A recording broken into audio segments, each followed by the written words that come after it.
Welcome to the dojo. Check out Joe, he's a Reddit bro, likes to edit posts, and he starts to gloat when he gets the most of votes or likes. Yeah, he's really hype, really psyched, cause the crowd is really tight and the work is really light. His training plan is the first thing your eyes see, cause he got more follows than my boy Eric Dicey. Opinions on Magnus, Hans, and Karyakin, who cheated who, which engine did he packing. He got blocked by Short, ignored by Dvorak, but he can't be wrong, he scored a like from Truong. He's got lightning attacks on GM blunders and gaffes, true not over the board, it's only the other chap. Still his 7-year plan ensures the last laugh. Distractions detract from any actual actions. Excuses are useless, he rues his inaction. Awaits satisfaction, the status of Magnus. He bought 50 books and opened up 10. Fools ought to read Psalms, not my system. He's got 30 alt accounts on every site around. Chessable courses keep looking cheaper by the pound. He got 22 databases and 36 engines, 25 chess sets, and a massive clock collection. He bought merch from Gotham, Bra and Naka, but his game history looked like some chess copy pasta. A GM coach that he don't listen to, and if you think it is, then yes, my friend, yes, this is you. But that all changed one bright sunny day when a friend said, hey, don't you know, welcome to the dojo, it's good to grow. Welcome to the dojo, I gave up on the easy. Sweatwork's what we need, G. Sweatwork's what I believe, ratings what I'll receive. Don't you know, welcome to the dojo, it's good to grow. Welcome to the dojo, I stepped away from easy. Sweatwork's what we need, G. If Sweatwork's what I believe, ratings what I'll receive. So Joe got into the business, stopped the abstinence, daily practices rhythm, he even upped his fitness. He found sparring cathartic, postmortems charming. With the plus equal minus, he was armed for ELO farming. With notepad and pen, he built up calluses, escape rating paralysis with lengthy game analysis. With sensei direction, he sold his collection. Read one classic and that was fantastic. Now he locked to the spot where they checking off boxes. Young prodigies and some wily old foxes. 3.5 points per box, that's shocking progress. Goal nearing, cohort cheering, Joe doesn't hear it. He's monotasking, no relaxing, concentration maxing, one book, one. All right, my friends, I must make a jadoob. We begin with a jadoob. Ba-bam. Ah, this is all messed up, isn't it? How did this get so messed up? Okay, I don't know. So, I don't know. I might have to make some jadoobies a little later. In any case, we are beginning to begin the grad show with an apology. We're going to begin with an apology. And I got to find a better hat. Where's my dojo hat? Hold on. Apology coming up, hat first.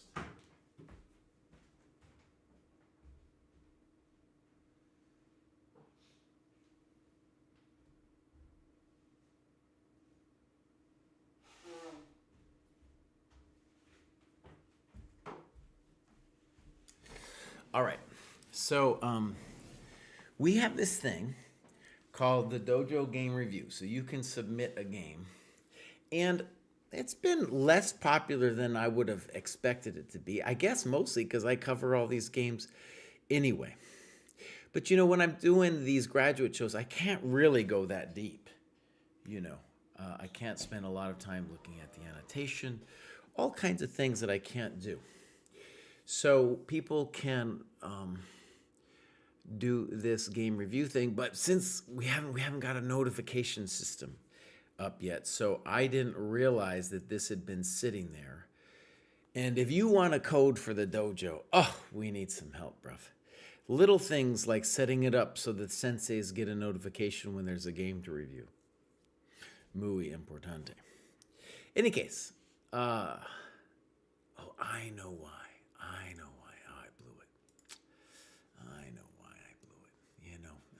I'm not the sharpest tool in the shed. I'm not the sharpest tool in the shed. Ah, yeah. So let's just hope that works out. We'll probably have to make some jadoobies. So this is Slittigigs, and let's go look at his profile real quick, actually. This is a game that he submitted. And 40-something, aiming to return to OTB. We're going to give him a follow here. For the first time in 30 years. Amazing. Doesn't have a U.S., or, you know, I don't know where he's from, but doesn't have an OTB thing. You think even after 30 years, he's still maybe in the system. So he's normalized to 1504. I think he's in the wrong cohort. And the first thing then is, I'm guessing he put himself as 1700, 1800, not realizing that the dojo has its own rating system, which is called normalized here. And the point is simply there's all these different rating systems. We need to have one to rule them all. So anyways, great story that you're coming back to chess. That's really good. And now we're going to go back here and we're going to click on this game. And then we're going to hit game review, and I bet I'll have to do as you do be there. I'm good at this, though. I've been doing this for years. For years, my friends. So here we go. This is, let's call him Sly. Sly against the Falcon. Okay. First thing we'll do, actually, let's go back to Grad Show. And you can see what Sly's biggest problem is, and it's immediately apparent, isn't it? It's immediately apparent. I'm gonna do this just a little bit so you can. I'm not fully there yet, Cry. You know, not fully on top of my game, as they say. The window capture, this is all messed up. How did it happen? I don't know. And what are we doing here? I need to make this a little smaller and then make this a little bigger. So I'm doing this because this is the most important thing that Sly needs to realize, okay? And that is he is moving way too fast, way too fast. And that's a massive problem. Okay, so he's playing 1 hour plus 30, and you can see he's stopped thinking. The first thing he needs to realize is this is a very common problem. And there's a couple things going on when we play this fast. One is usually when we're playing online, we're distracted. So it's very hard to actually focus. Okay. Number two is it's hard to think in general, even if you can, be away from a computer and all this stuff. So the biggest problem we see with players at the lower end is they move too fast. And you, honestly, at 1500, you are quite a strong player, but you're showing a problem here that is typical of the under 1000 crew. And we're going to go over, if you continue watching this show after we do this game review, you will see loads of people that have the same issue. Okay? All right, so let's get into the game. We'll go back to the game review template. Again, whatever I say here about the game pales in comparison to the importance of moving slow. It doesn't matter. It doesn't matter about anything about chess improvement until you slow down. So here we go. So far, it's a little odd, but there's nothing wrong with what you've done. And then you play here, which is a little funky. Knight f6 would make more sense to castle, and it's not clear the bishop really wants to be on e6. All right, your opponent plays knight bd2. Let's call that a little passive. They think, by the way, and knight c3 looks stronger. Knight f6, good. a3, poor move, not developing. Something like bishop e2, rook c1, queen b3, something like that makes more sense. Okay. I would prefer castling. And I definitely wouldn't call that a nothing move. You whether you castle short or long, you are connecting your rook, so it's a developing move.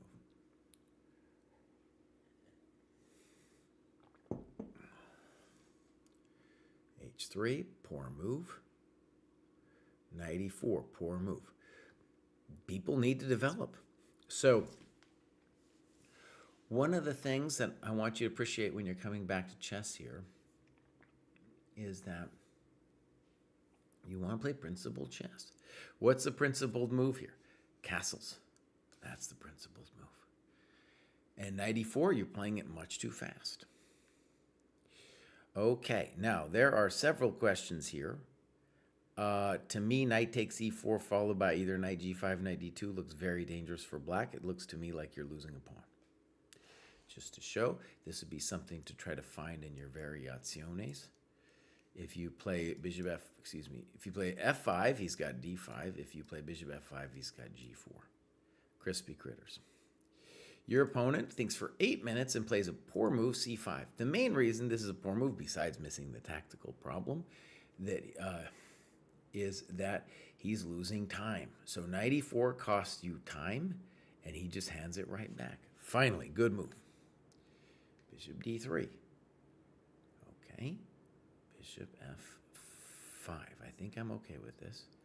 And now queen c2. Now you say black should have taken more time here. Interesting. You should have taken more. There was a lot of positions you needed to take more time. Rook f8 is a very complicated move too. Very complicated move. High blind bandit. We are doing, if you're just joining us, this is a game that's been submitted for review, so not part of the graduate show. We'll begin the graduate show after this is done. So rook f8 is very complicated because it looks like we're sacrificing a pawn. So in addition to rook f8, we have the basic knight d2, as the kids say today, basic. And maybe, I don't know how I feel about it, you could consider the violent e5. I don't know about it though. Might be a little too complicated. So the basic knight d2 is probably what's needed. You do this and do things for a while and plays knight e5. I don't know why he can't take. Yeah, why can't he take? No. Thank you for coconut. Thank you for coconut. All right, so he plays knight e5. This doesn't make any sense to me. Boom, boom. He wants to be a trading machine. Now he is down in time, white is, and he's got some weak coconuts there on c5 and e5. Rook a8, you're playing much too fast. Remember, the main thing, whatever I say here about your game, the moves, means nothing compared to the fact that you need to slow it down. Okay? All right, so knight d2 again is the safe move to play. Knight f3. I think there you had an intention. You should put it in your notes of if everything traded on e4, you want to give him a check on d2 after this all opens up. Okay. Now you need a plan, and that isn't it. Okay? So, yeah, you don't want to be hoping that he's going to be taking on e4.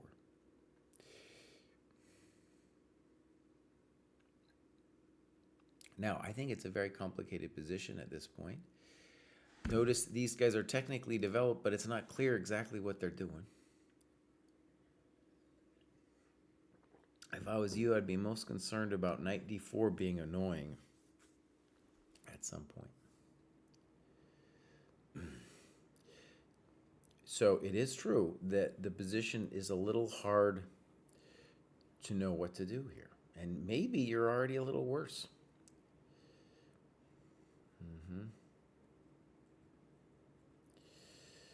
Okay, so f6 would be the most ambitious move for you to play here, to try to open up your rook. That move makes no sense. b4. I don't understand. Either castles or knight d4. Why do you got to play b4? That's no good. He wants to play knight d4. See, that's his golden ticket over there. All right. So notice here that what happened was a6, queen c6. You lost time just dramatically. And I can feel that you didn't know what to do. And by the way, it happens. You know, it happens in the chess game. Yeah. I'm realizing now that your opponent, I think, wrongly fears like bishop h3.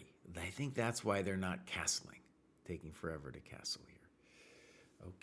So, knight d4, queen d7, and they take on f5, which is a very committal decision.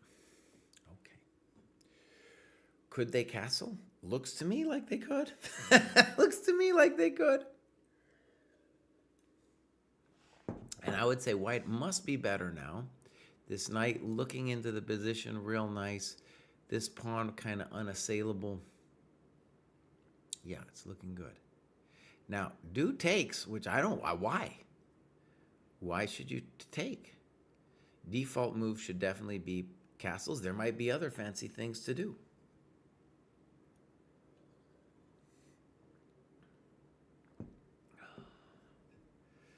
One move that comes to mind is g4, bishop e6, f3.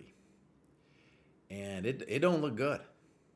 It looks real bad. Knight g5, h4, knight g3, rook g1. I don't know. And it makes sense that white should have something here at this point, right? He's got it all lined up. He wasted a lot of time as well, but he has achieved a nice, let's call it a blockading knight on d4.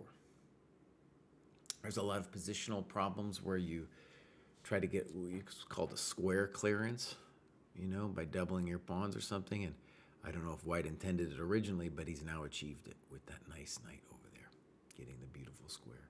And what does he do? He gets rid of his knight. Oh, buddy, buddy, that was your knight. All right, now you play gf5, and I just want to stress, isn't queen f5 actually possible? Because you're tagging this coconut. If f3, queen e5, hello. So, well, queen f5, in which case that's clearly the better move. One way to conceive of it here is, if nothing else, is you're just winning a tempo. Like, I don't know what he's got, f4 or something? I don't know. If f4, probably f6. And we believe in the black position because you're so much better developed. Yeah. All right, gf5. Dude now makes a very bold move and plays rook g1. Now, in terms of annotation, this is where, well, many questions were to be had here. But this is an example of a position where f3 has to be analyzed. I'm assuming you're okay there, but we still, kind of want to analyze it. Now, rook g1.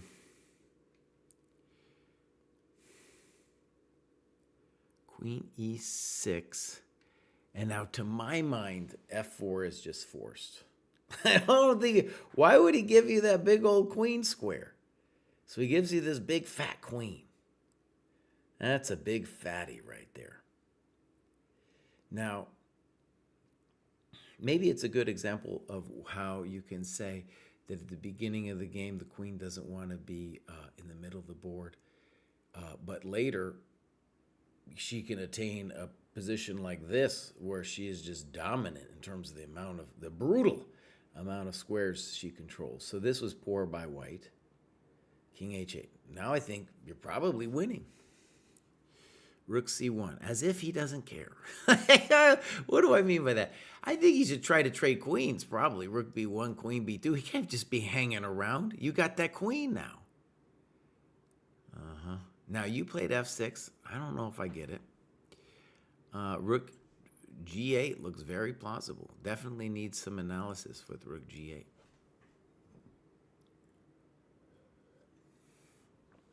It seems like, when you're playing f6, it's like you're afraid of something, but I don't know what it is.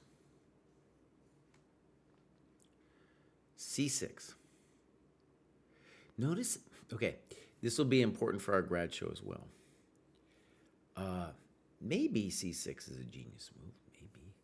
But ultimately, it's like he's not appreciating development, right? He's just like, I can do whatever I want. So pawn takes c6 should be analyzed. Rook g8 should be analyzed. Queen h2 maybe should even be analyzed. King e2. finally. Now he takes. A4. Okay, well, you take, and now I guess you're winning. Notice A4, again, not feeling the pain of the position. So maybe we should consider, at least consider something. I don't know. It's rough beans here for white, but he's got to consider something so he just doesn't hang the pawn. Because it's not just a pawn. You get the wiggle and the jiggle, right? Snip. Now you're winning. That ain't it. Check. King E1. All right, now you play the natural rook D3. And here, look, you have so much time on the clock. Let's ponder it a second. Yeah, you should ponder it a second.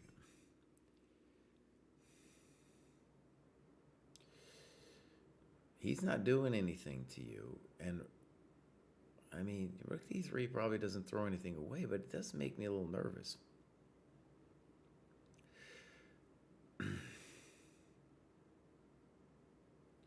All right. Yeah, with rook D3, it's like, what are you doing? You want to double the rooks? It would be great, but he's not going to let you, right?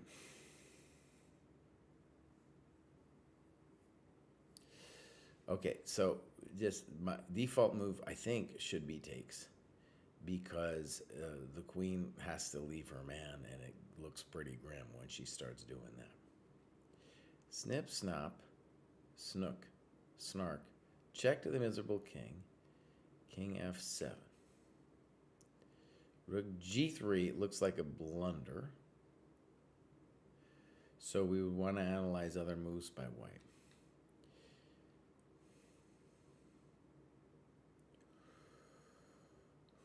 By the way, rook takes E3, good move. Good move. That shows good tactical skill.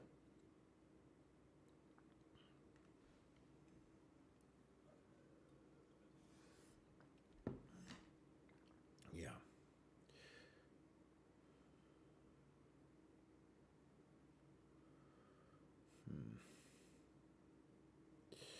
Well, it is truly an unpleasant situation for our friend. All right, good move. Now you got a winning endgame, and then here you take on H3, and I really dislike this move. Of course, you should take on F2. And the point is, after H3, you're going to have to worry about perpetual checks and blah, blah, blah. Is it winning? Yeah.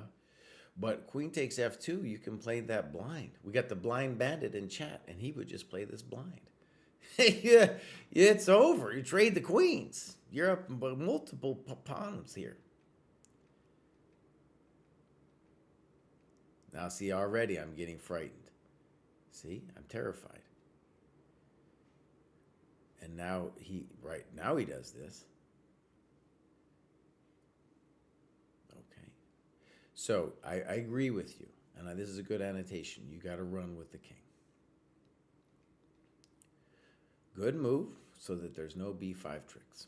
Very good. Simple chess, and now he just hands it all to you. Good.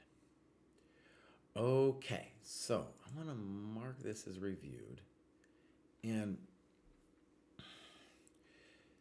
the thing I want you to see as you come back to chess is that you're probably nervous in this game, and that's one of the big reasons why you played it so fast, right? The first thing that you have to do is to slow it down. And one of going over your games is so helpful in so many different ways. But the simple way you should use this game analysis is to say, oh, even in my analysis, there were loads of questions I didn't ask. And when I was sitting there thinking, I should have been asking those questions, right? Now, I want to say something that pertains to a lot of players at your level. I did a course that Chessable called Mastering Time in Chess. I wanted it to be called, what did I want it called? Time to do what? They didn't like it. But anyways, the point was, I've done this grad show for so many years, and the issue that I see so often at this level is that players don't hang stuff that often, but they do hang tempi. And so both you and your opponent hung multiple tempi in this game, and simple way to think about it, a pawn is worth 3 tempi. So that's a way to translate the material to the time realm. And this guy just tempo, tempo, tempo. Didn't even fuel the issue. Right? Yeah. Okay. So, well done. And now we are going to proceed to our graduation show.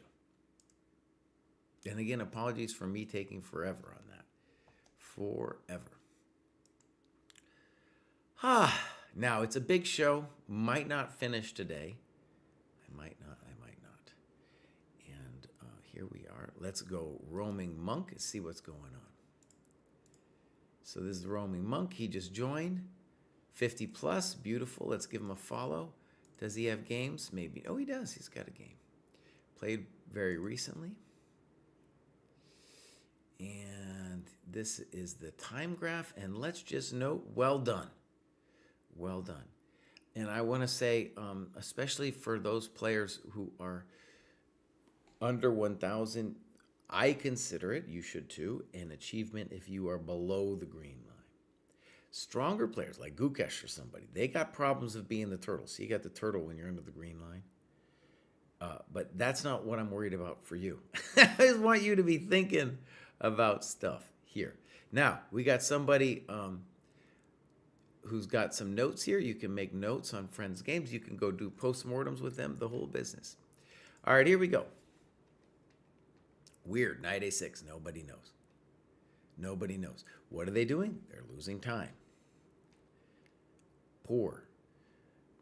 Now, I think here c3 for me would be another example of where learning and opening hurt you. If you just look at it, what would the right move be? Well, it would be either e3 or maybe knight d2, right? But c3 ain't it. That isn't it either. Okay, fine. Fine. Fine. Ooh, e3. E3. Look, it's about time. Develop. Put your pawn here.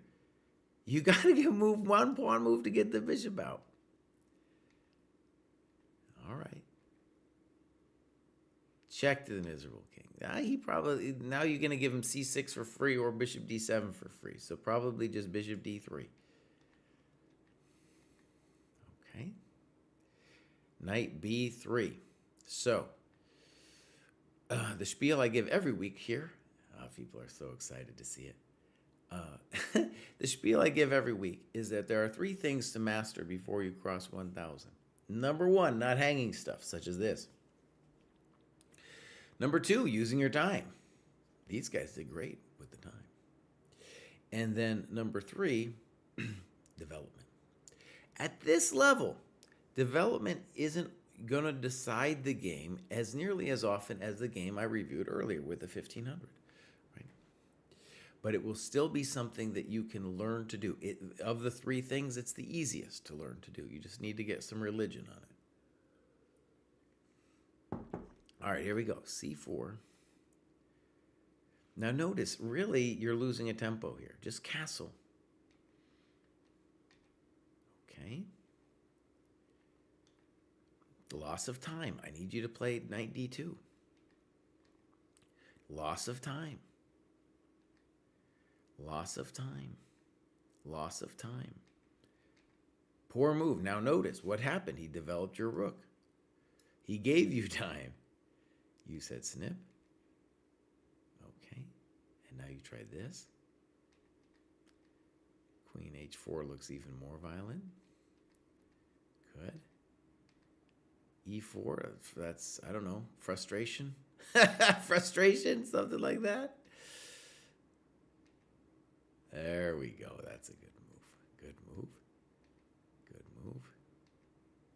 Move. Now you got a little bit of something, something.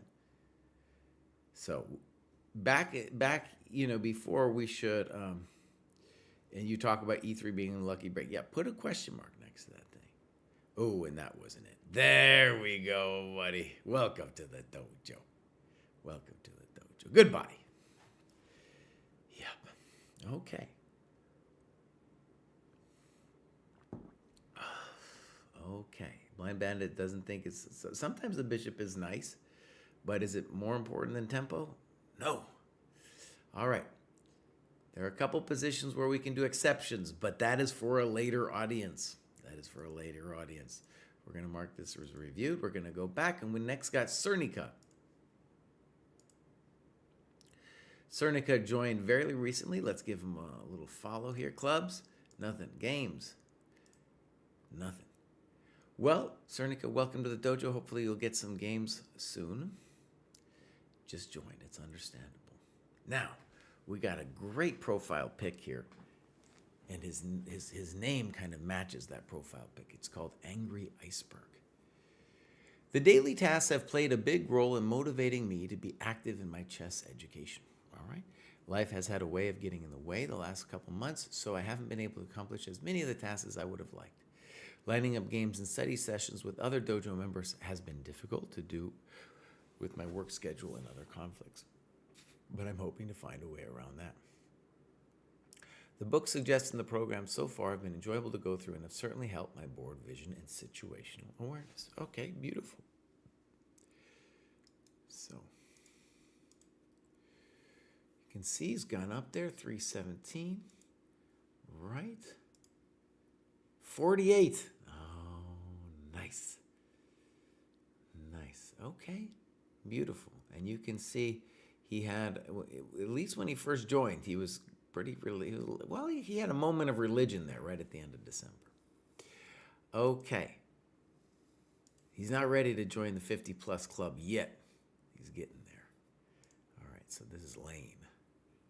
OTB Classical. Well done. Okay. So, times aren't given. It is possible to write down your times.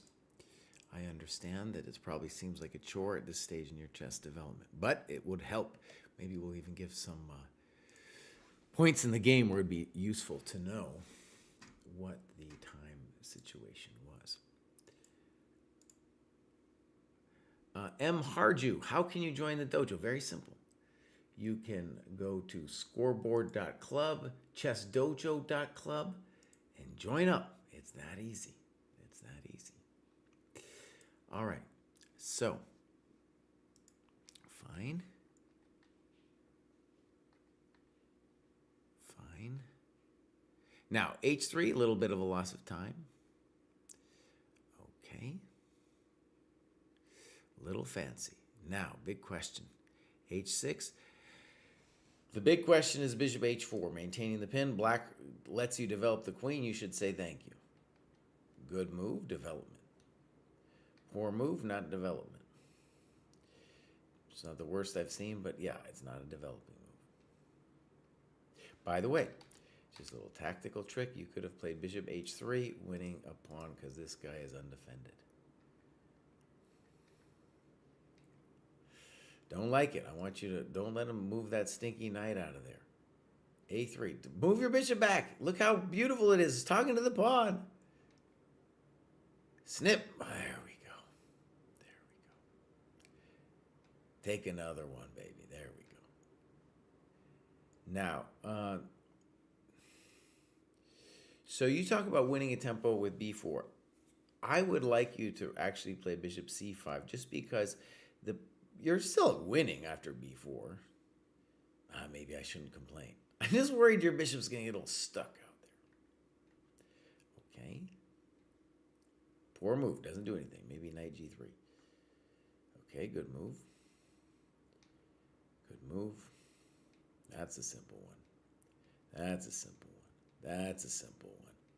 Goodbye. I don't understand rook f e8. Why wouldn't you just take this thing? Take the coconut.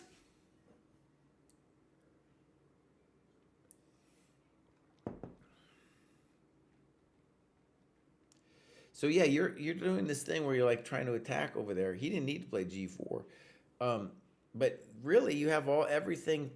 You know, you're look at those pawns. You need to be advancing those pawns. I don't know H5. Okay, F6, maybe Queen H4 or something. Check. Thank you. This guy's just hanging all his stuff. I don't like G6. G6 scares me. There we go. Okay, so good game. And what we'll see in all these games below 1,000 is people hanging stuff, right? And I thought you did great. You were the taker. You were the taker, not the giver. And there was some weird stuff where like you didn't take the bishop on A2, but in general, you had control of that aspect of the game.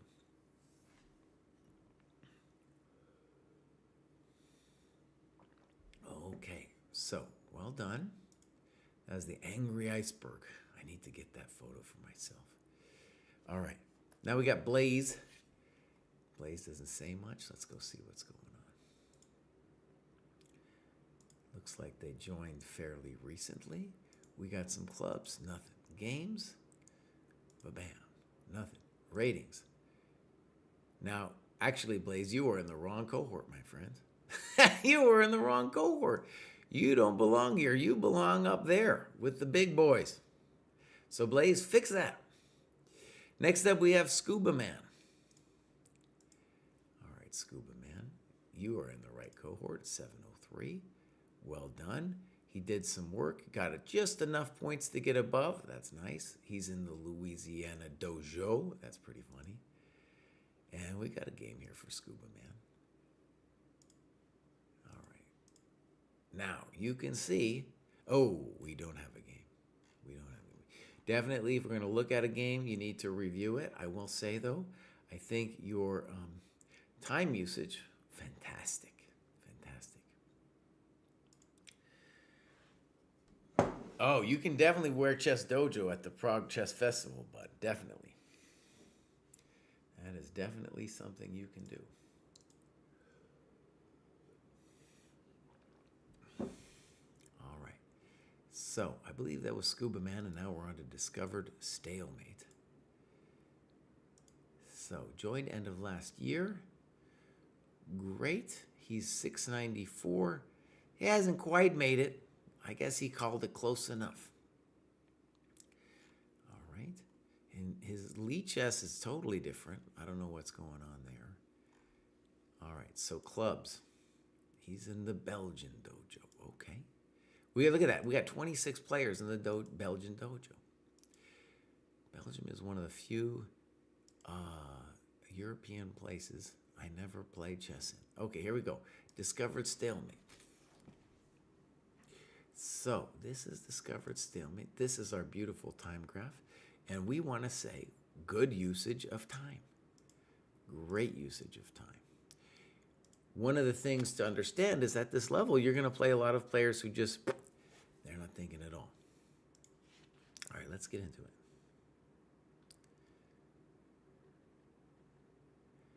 Little weird to play bishop g5, knight c3 feels more natural. He says, check to the miserable king. And then comes at you like this, maybe a reasonable move. You say, all right, I'll gambit a pawn. Now, do you have some compensation? Some. Probably not enough, but you do have some. Now, what's the best square for the queen? He says here. You said here. And notice the bishop c5. I think that was probably the square the queen wanted to go to. So now the queen's a little bit embarrassed. Probably fine, Jesse. Just leave her. Leave the queen alone. Bishop e3. I don't like this move. Maybe knight e2 to g3 or something. Something like that. I don't know. Bishop e3, isn't it, though? Loss of time. And black, knight e5 might be fine, but why not just develop? I don't understand this move. Not developing. Queen d4, okay. Knight c6. I don't know. He's got a choice there. Knight e4, you're going to trade off some stuff. And now, at a GM level, white is winning. At this level, it's not a big deal. I mean, black is winning. At this level, it's not nearly over. Okay. Queen h6. No. No. e4. And he plays queen f4. Why not check to the miserable king and takes on e4? I don't know. That's a fancy move that I'm sure I don't understand. Reasonable. Good. At least we're asking some questions. And now c4. Good move. Trying to open it up. Trying to get something. a6. What is that? Clean loss of time. Nobody knows. And what is he doing? He's playing it in 5 seconds. Black's fine. But it ain't a6. You know, it ain't a6, my friends. Maybe a5. Maybe d8. Okay, now we have ourselves an interesting situation. Now, Black should probably play queen takes d5 with the intenzione of c5 and opening up this little line. But okay. I'm not sure I get it. Maybe queen c2 intending knight f5. I don't like it. Now, why? It's not, you're not doing anything. You're not doing anything. c5. Looks like a mistake. Boom, boom, boom. And now, actually, at the beginning, we were talking about this knight and how glorious it is, and that's a glorious knight right there. Now, a5 is definitely, I don't know. I don't know what it's about. This is a big moment for the analysis here. I think rook c7 is a real question. We could analyze e6 after that, but the main thing is this is Black's momentito to try to get his pawn back while you are discoordinated. And a5 doesn't do anything. Oh, and hangs that baby. That wasn't it. Now we're toast. Oh, e6, nice move. Very nice move. Bishop f1, e7. Yeah, buddy, that's the dojo way right there. And I left the time graph up there because I'm like, dude, if that guy Black had moved a little slower, no, maybe it wouldn't have been so bad, right? Might not have been so terrible. Might not have been nearly so terrible. All right, I just got to keep an eye on something that's on my stove here. There we go. Okay, so well done. Good annotations. And now we got Jarko's back. Starting getting more disciplined about tracking my study time and realized I was putting in less sweat work, like the Polgars, than I thought. Correcting that over the past few weeks has made a huge difference. Starting to feel more comfortable calculating lines in games, which is really fun. For the Twitch game review, can you please review my game against Obi-Wan Kenobi? I will do that, Jarkos. Congratulations, by the way. You're really flying up there. 865. That's some dojo work here. I don't know why I'm not following him. He is graduating all the time, and it look at that. That's just a nice diet of work that he's done and rewarded with 300 points. How do you submit games there? Very simple. You just go games, analysis board, and then if you have a PGN, if it's an online game, you can do it here. You can do it from a starting position. You can set a custom position if you want. Easy peasy, a lemon squeezy. All right, we got some games from Jarkos here, and he said something about Obi-Wan Kenobi. Let's go over there. All right, so first we got times. We do. Oh, and your opponent was truly moving way too fast. Let's keep the times up to see it. Okay, fun indeed, fun. And then, right, this is not, or at the bare minimum, this is real dangerous. Check to the miserable king, good. Check, check, boom, boom, boom. Okay. And here comes my first thing. Your first thing is not long enough. This is a hard position to know exactamundo what to do. All right. Now, in general, we just do not want to trade queens in this position. As in no way Jose. Because his king is permanently on the run. The second you trade the queens, the king's fine. So his main problem just gets completely solved, right? completely solved. So queen anywhere, honestly. Queen c2 is the first move that comes to my mind. All right, so bishop g5. And notice, good annotations, but yes, queen somewhere. I like queen c2. Notice that on knight b4, which is maybe what you're afraid of, after queen a4, the dude just has to go back. Get out of here.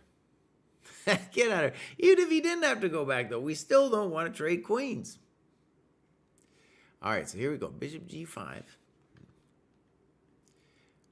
Okay. Okay. King f7 might be more natural. e5, not a developing move. Now he plays d5. Knight e7 is the first move that comes to mind. Good. Weird. Why not knight ge7? Okay.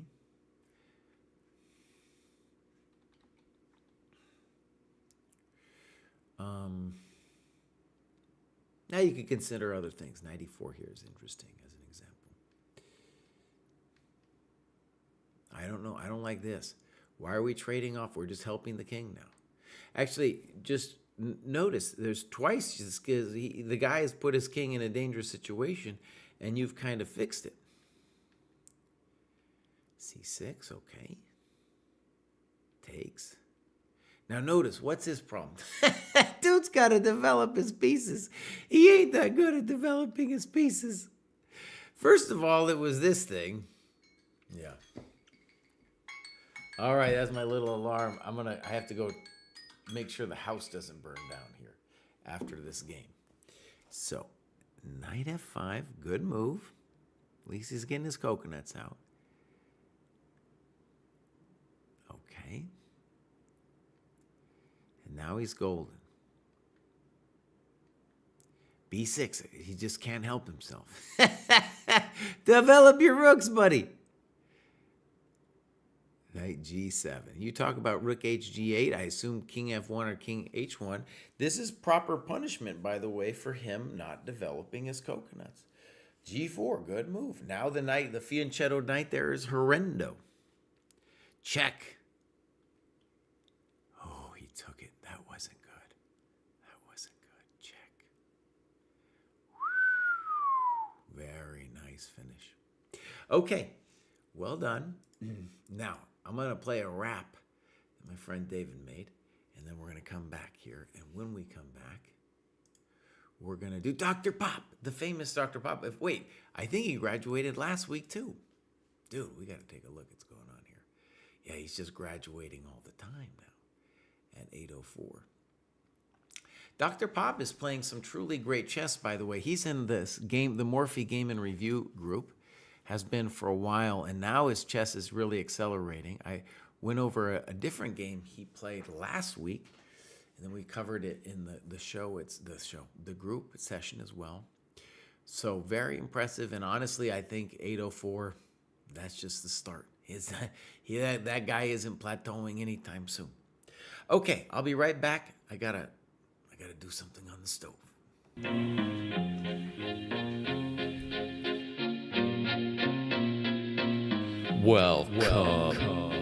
Welcome to the dojo. Check out Joe, he's a Reddit bro, likes to edit posts, and he starts to gloat when he gets the most of votes or likes. Yeah, he's really hyped, really psyched, cause the crowd is really tight and the work is really light. His training plan is the first thing your eyes see, cause he's got more follows than my boy Eric Geisy. Opinions on Magnus, Hans, and Karyakin, who cheated who, which engine did he hacking. He got blocked by Short, ignored by Dvorak, but he can't be wrong, he scored a like from Truan. He's got lightning attacks on GM blunders and gaffes, true not over the board, it's only the other chat. Still his 7-year plan ensures the last laugh. Distractions detract from any actual actions. Excuses are useless, he rues his inaction. Awaits satisfaction, the status of Magnus. He bought 50 books and opened up 10. Fools ought to read Psalms, not my system. He's got 30 alt accounts on every site around. Chessable courses keep looking cheaper by the pound. He got 22 databases and 36 engines, 25 chess sets, and a massive clock collection. He bought merch from Gotham,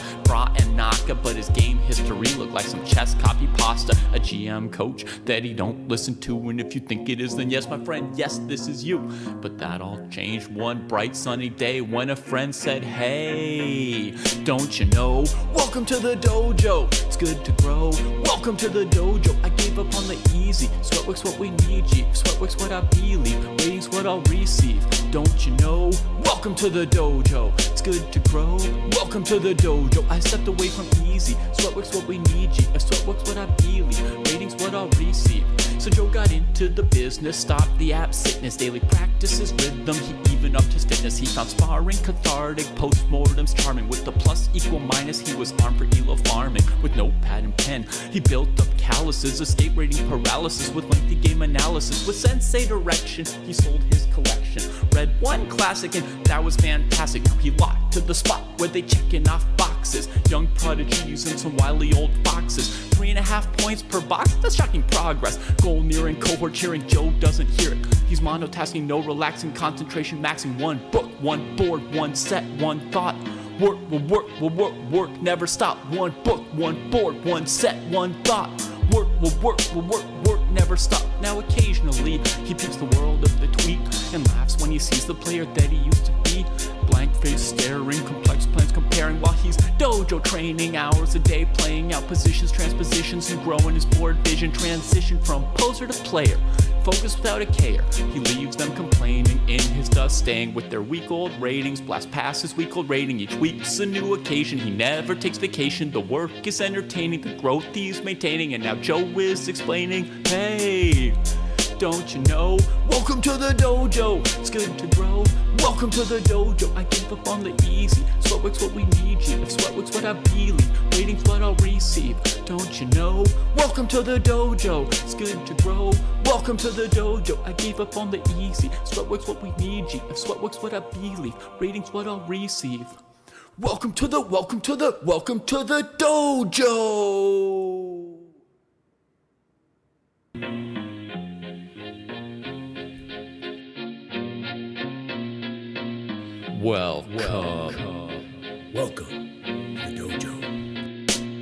Check out Joe, he's a Reddit bro, likes to edit posts, and he starts to gloat when he gets the most of votes or likes. Yeah, he's really hyped, really psyched, cause the crowd is really tight and the work is really light. His training plan is the first thing your eyes see, cause he got more follows than my boy Eric Dicey. Opinions on Magnus, Hans, and Karyakin. Who cheated who, which engine That did he ain't hack in? Mouse. He got blocked by Short, ignored by Dvorak, but he can't be wrong. He scored a like from Truan. He's got lightning attacks on GM blunders and gaffes. True, not over the board, it's only the other chat. Still his 7-year plan ensures the last laugh. Distractions detract from any actual actions. Excuses are useless, he rues his inaction. Awaits satisfaction, the status of Magnus. He bought 50 books and opened up 10. Fools ought to read Psalms, not my system. He's got 30 all accounts on every site around. Chessable courses keep looking cheaper by the pound. He got 22 databases and 36 engines, 25 chess sets, and a massive clock collection. He bought merch from Gotham,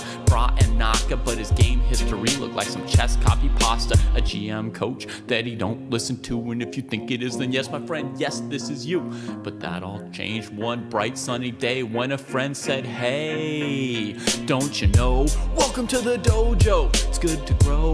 Welcome to the dojo, I gave up on the easy. Sweatwork's what we need, G. Sweatwork's what I believe. Ratings what I'll receive. Don't you know? Welcome to the dojo, it's good to grow. Welcome to the dojo, I stepped away from easy. Sweatwork's what we need, G. If sweatwork's what I believe. Ratings what I'll receive. So Joe got into the business, stopped the app sickness, daily practices rhythm, he even upped his fitness. He found sparring cathartic, postmortems charming. With the plus equal minus, he was armed for elo farming. With notepad and pen, he built up calluses, escape rating paralysis. With lengthy game analysis, with sensei direction, he sold his collection. Read one classic and that was fantastic. Now he locked to the spot where they checking off boxes. Young prodigies and some wily old foxes. 3.5 points per box, that's shocking progress. Goal nearing, cohort cheering, Joe doesn't hear it. He's monotasking, no relaxing, concentration maxing. One book, one board, one set, one thought. Work will work, will work, work, never stop. One book, one board, one set, one thought. Work will work. Okay, I am back, my friends. We are here with the famous Dr. Pop. Ah, beautiful times. Now, as I said, Dr. Pop is an old dude like myself. He's making some progress. What kind of clubs is he in, actually? Late to Chess podcast and stuff. Am I in that one? I want to join that one. I'm going to join that. Join club. There we go. I'm in the club now, too. Late to Chess podcast. You guys can check that one out. Now, this one, I feel like Never Too Late and 50 Plus need to be the same club. Come on now. Come on. All right. He is doing really well. Games. My games.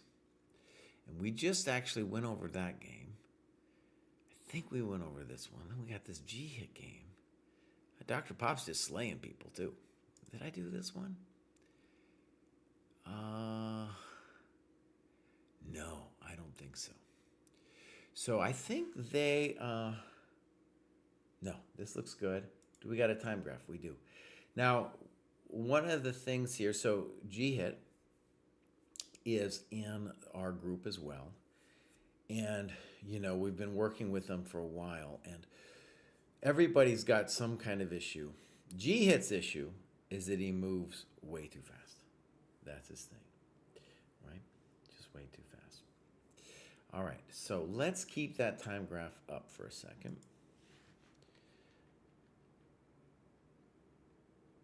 So far, so good. Just good development. E5 would have been an interesting move there for white. E5 still an interesting move. Okay, but look, he's just developing like a madman. Now, sometimes it happens that people lose their way when they've kind of developed all of their normal pieces. And this one, it isn't easy to know exactly what to do. Bishop G4 might seem kind of annoying as an example. So you might even see me make the chump face move H3. Oh, cry, I hope you never do it. You could also play Queen D2. Now, this is a standard, let's call it beginner mistake, knight G5, because this is not a good exchange for white. And in addition, black could have just played E6 to stop it cold. G-hit plays H6. By the way, good thinking there. You do it this way, which is a little weird to me. And now I would say black is better. But it's still a scary business. Now, F4, notice this knight must come back. It can't be hanging out over there. No, no, no. So King G8, and now I think, well, the move that would scare me for black in any case is F5, undermining the knight's protection over here. Queen F3, nice move. And now black's doing fine. And B6 was played, not a good move. Why? Not a developing move. What's the right move? Knight F6. Now I'm going to guess that G-hit didn't play this move because he was worried here he was going to lose a pawn, but nota bene, ow, ay, chihuahua. And it really hurts. So B6, loss of time. Good thought. Now notice this would have been so much stronger if we had played it earlier. Okay, fun. Now maybe G4 there. This is allowing him to open the position. I don't know about knight D5. I like just, take it, open it up. So this lets black get rid of that piece. And now G4, whack. Maybe G3 afterwards. King G7, fine. G4. And now just a full blunder here with knight G3. Now the annotations really need help. Because what are we talking about knight G3? You could just play knight F4. And yeah, maybe not the happiest day of your life, but you're still in the party. Yeah, you're still in the party. Now you're just done. And then here you miss a chance. You should at least take here because on rook takes, there's bishop d4. Oh. And Jihad is just playing now as if it's all decided, but it's really just like a mental flailing here because White's got everything now. Now queen h3, I don't know why we wouldn't take that pawn with check. That wasn't it. Yeah, but now it's going to be mate. Okay. So, Dr. Pop has definitely improved. And one thing we just want to say is notice that Dr. Pop really didn't drop anything. He controlled it. He developed. Maybe he could make some improvements, but he controlled the game, and then Black was the one to lose his mind. That approach will take him to 1,000. Okay, that will take him to 1,000. After 1,000, we're going to need other things, okay, to develop the game in other aspects. But right now, it's definitely working, right? And one of the things I'm trying to preach to the under 1,000s, both in that group and in this show, is it's the three fundamentals. And you can see even Jihad knows that he should be using more time. He knows this. It's not something you just instantly do, right? Especially if that's your weakness. And that's what we can call impulsive thinking. And arguably, this is a skill that if he mastered in chess might have huge benefits for other parts of his life too. That's speculation. But in any case, he needs to fix it here with the clock. And like I said, we're going to see other people on this graduation show. They will have the same problem. And if you don't have that problem and you're under 1,000, it's very important to understand that you will play against many players who have this problem. Okay, good stuff. Let's move on. Next up, we got Smitty. He says, I regret that soon after joining, life got busy and I wasn't able to train regularly. The work I did put in began to change how I saw the board and gave me a few new ideas. Looking to get back to work now. All right, beautiful. Oh, we got another old guy like myself. All right, so he's doing a little work. Hit the graduation button. We're hoping for a more consistent schedule here. 8:15, beautiful. Clubs, games. Do we got something? We do, and they're OTB, beautiful stuff. Ba-bam. We don't have a clock time? I understand. So, this is 9 minutes plus 5-second delay. Timeout. I can't do that. Let me just go back. Let's see if the other one is the same. No, it doesn't have any time control at all. All right, I'm going to go over this game, but it's very importante for me to say, in general, at this level, especially if you pass 800, it needs to be something like 30-30 or 45 plus 30. Okay, here we go. Good developing move so far. Notice that White lost the tempo because they made this extraneous pawn move. Wouldn't have been extraneous if they had moved their bishop out this way. A3, loss of time. A6, loss of time. B5, loss of time. E5, interesting. Loss of time. Poor move. Now we are losing this coconut, and the knight, which is on the rim, is going to get the job. So if you just move back, you're just in full charge of the game. Now we're in trouble. Good move. Now I think you could probably play bishop b7 to win some stuff. Now you do it good.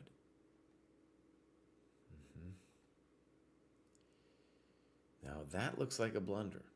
So boom, boom, boom. Oh, what happened? What do you mean queen d5? What do you mean queen d5? Where would I take this thing? Oh no.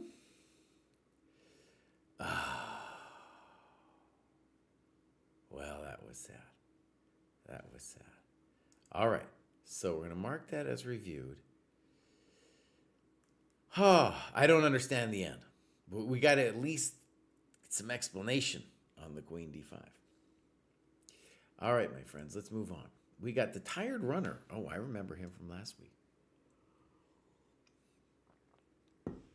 He says, rating is done with provisional status, so feel better about graduating. Feeling the improvement from consistent practice and analysis. Right, beautiful. I remember this guy. Yep, graduated last week. Is he in the running club? I don't know if we have a running club. So, actually, wait, I want to look at his rating here. So, 1125. No, tired runner. Bud, you're in the wrong cohort, man. You're way up there, bro. Yeah, so graduate to 1100, though. You're way up there. You're a mean, mean man. Okay, so let's move on. Next up, we got Z.S. Morrison. I'm going to give this guy a follow. Joined in May of last year, but only now has making some moves here. Now 923. Club, South Carolina. Okay, this looks great. And we don't got no games. Normally, I don't want to look too much at the rapid games. Well, Z.S. Morrison. We need some games up about. Really good, though, to see that probably after joining the dojo, right, in May, you can see you did some work here, that maybe you left it for a little bit and now come back to be a little bit more serious. And then the hard step to make for anybody is to analyze that first game. Once you analyze that first game, things will be a little easier. Okay, that's Z. Morrison. Next up, we have Harry Otter. Harry Otter, let's just see what's going on. Looks like they just joined us. Clubs, nothing. Games, probably nothing. When they just join, they often don't have much. So, you are in the right cohort, though. Welcome to the dojo. Hopefully, we'll see you with some games soon. Now we got Arsene. As others have said, Logical Chess, Move by Move, has been a really great book with well-explained ideas. Another great aspect is the incorporated tactics inside the dojo. Fourth graduation, let's go for more. Dang. Arsene, take it easy, bud. Take it easy.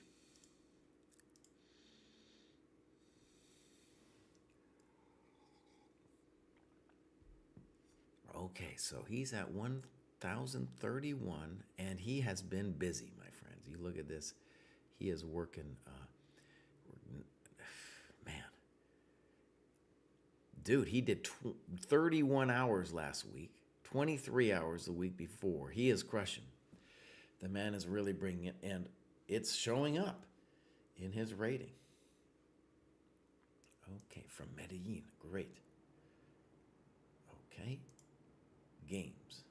Now, Arsene, if you could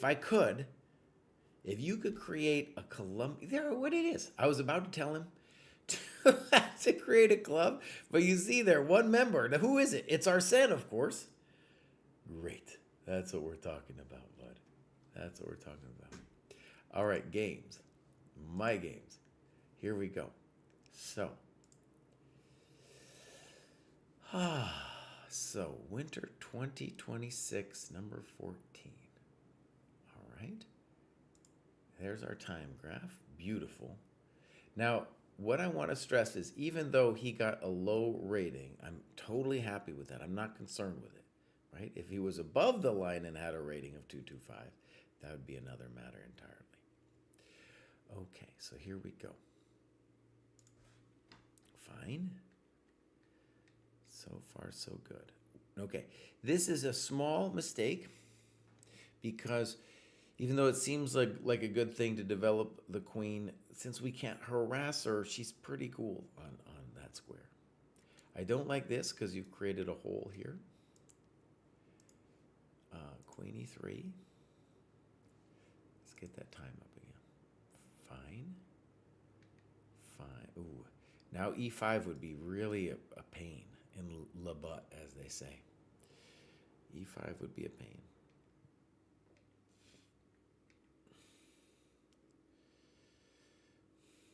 so here we go. D5. And now your opponent makes life unnecessarily hard with bishop h6. This was clearly their intention when they played queen g3, but now they've got an issue because there's multiple pieces hanging over here. So you take first, good. Then we take another one. Thank you very much. So, good move. And I like your note here with queen h6. All right, now, queen. All right, first of all, it's a little bit of a scary moment for us. We gotta be safe. Now, you think for 6 minutes, which is great, and play bishop d7. I'm just thinking about what I feel is the correctamundo way to play this position.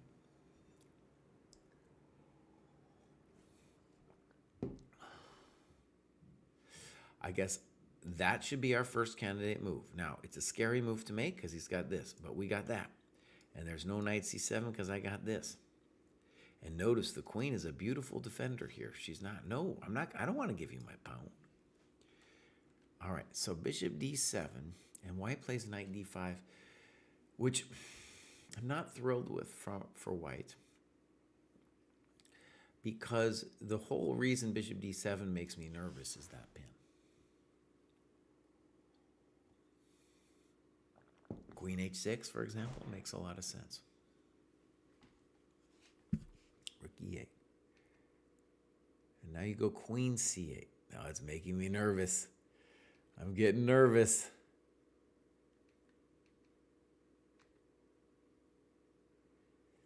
Now, what should he have done? He should have played queen takes h6 here, keeping the tension, no bishop f8 because of knight f6. Okay. And then you got him. All right, well done. Yeah, well done. So you see, Arsene, he's got a pretty good game put together there. Yeah. Now, if we just go back a second here to Arsene. So he is up to past 1,000. He's doing the right things. Look, logical chess, move by move. Yeah, I think at some point he's going to hit a wall of some kind. But you saw with that game, he's thinking and he's going for it. So this will be a real interesting person to follow here. Thank you, Blunder Miss Prime. So here we go. Open link over here. This is Azazel. I'm following Azazel, and you can see, look at this work. Dang! Azazel's been bringing it. Also with the 3 graduations here. Whew. He stopped studying openings, and it just went... You know, openings, he would go and instead did tactics, which is the green, and orange, which is playing and annotating. And you can see what happened. You can see it right there. So 1009, very big graduation. Clubs, oh, he's in all kinds of clubs. I guess one of the reasons I click clubs is just if somebody doesn't say anything about themselves, I want to give a sense. I want to get a sense of what they're on about, you know. Loads of games from Azazel. Let's go this one. And, oh, beautiful time from both players. Beautiful. Okay, so this is Azazel here.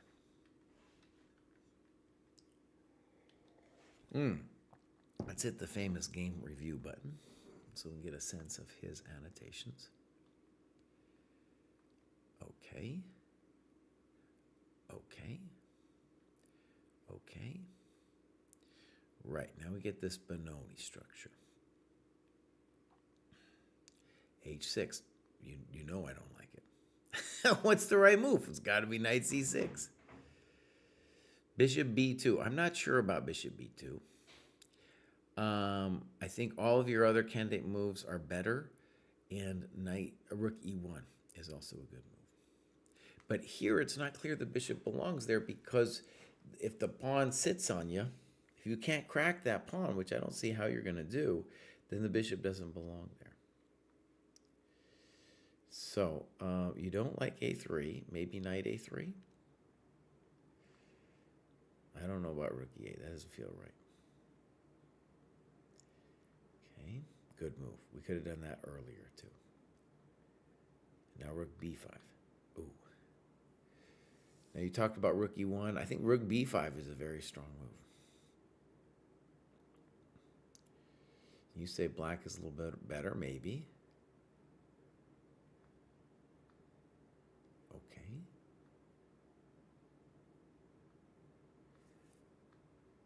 Nice. Well, I said nice. Maybe I was the interruptus. Maybe I was the interruptus. Now, by the way, even if we do hang this with bishop g4, what I want to stress is that even if you lose a coconut here or an exchange, the fact that you improved your poor bishop on d4 might be worth it. So boom, boom, and now you play rook e3. But yeah, bishop c3, I don't know. I feel it's a very dynamic game after that because your light square bishop will be so strong. So yeah, that's a clear blunder. And now I guess we're just lost.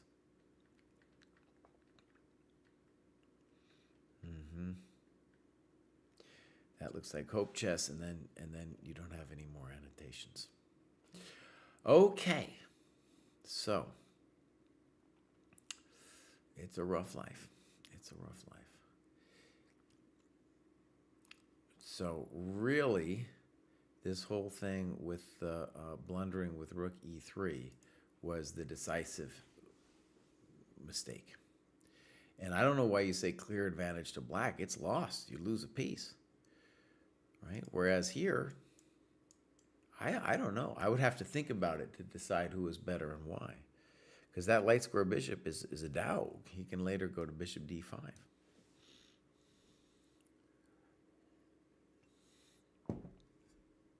All right, well done. And now we got ABT. Learning about Tempe helped gain in ELO. Simple chess. There we go. That's what we needed to see. There we go. This is ABT. Tell us something about yourself, ABT. Just join. Great. Clubs. Nothing. Games. Do we got something? We got one. And we have the problem, the very typical problem of you moving too fast. Right. So I'll leave the time up now so we can see. Okay. Bishop g4. Not the best, but it is a developing move. Knight e2. Queen e2 would be the most ambitious for him, followed by knight f3. Okay. Okay, maybe e6 as well. h5. Oh, I don't like that. Yeah, you're in a little bit of a jam here. So a6 would be more thematic. So he really walks in. He really walks into this move here, knight g4, completely validating your the h5 move. He blows it, and now you're getting him. Okay, I want to stress this is an important one to realize. This is a mistake. Why? Because the rook is pinned. It's not going anywhere. So you should do something else. e6 comes to mind. Knight f6 comes to mind. It's an example of loss of tempo, basically, because he has to beg you for that time. Okay. I don't like that. I'm really concerned that he's going to come in and talk to me over here. So maybe king h7. Queen h6 was definitely the move. Now I'm scared. Oh, God, I'm scared. Oh, God. Check the miserable king.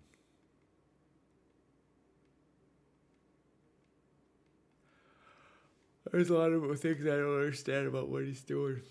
Oh, and he's just blundering it. Check. No, not a check. Oh, God. Oh. All right, look. Here's the most important thing for your chess improvement. We got to, well, let's say this position here. 93, rook e3, bishop d4. You're completely winning. You have loads of time. You have 46 minutes on the clock. You've got more time than you began with. And from here, you need to find better moves. And taking the exchange, taking on e3 before you have to, never take a pin piece, as they say, is a good example of that. Okay? So right there, you have a path to massive improvement. Okay, beautiful. That was ABT. Now we have Jorge. Jorge says, I'm very proud of this graduation. For over a year, my rating had plateaued at just 2 points under the graduation threshold. For a while, I was quite discouraged and even avoided playing longer games out of fear of hurting my rating. This led to playing a lot of blunder games in shorter formats that were both unsatisfying and not educational. I credit breaking through both my funk and my rating plateau to a chess streamer recommending Silman's How to Reassess Your Chess. In hindsight, I had been strong enough at tactics and checkmates for my level.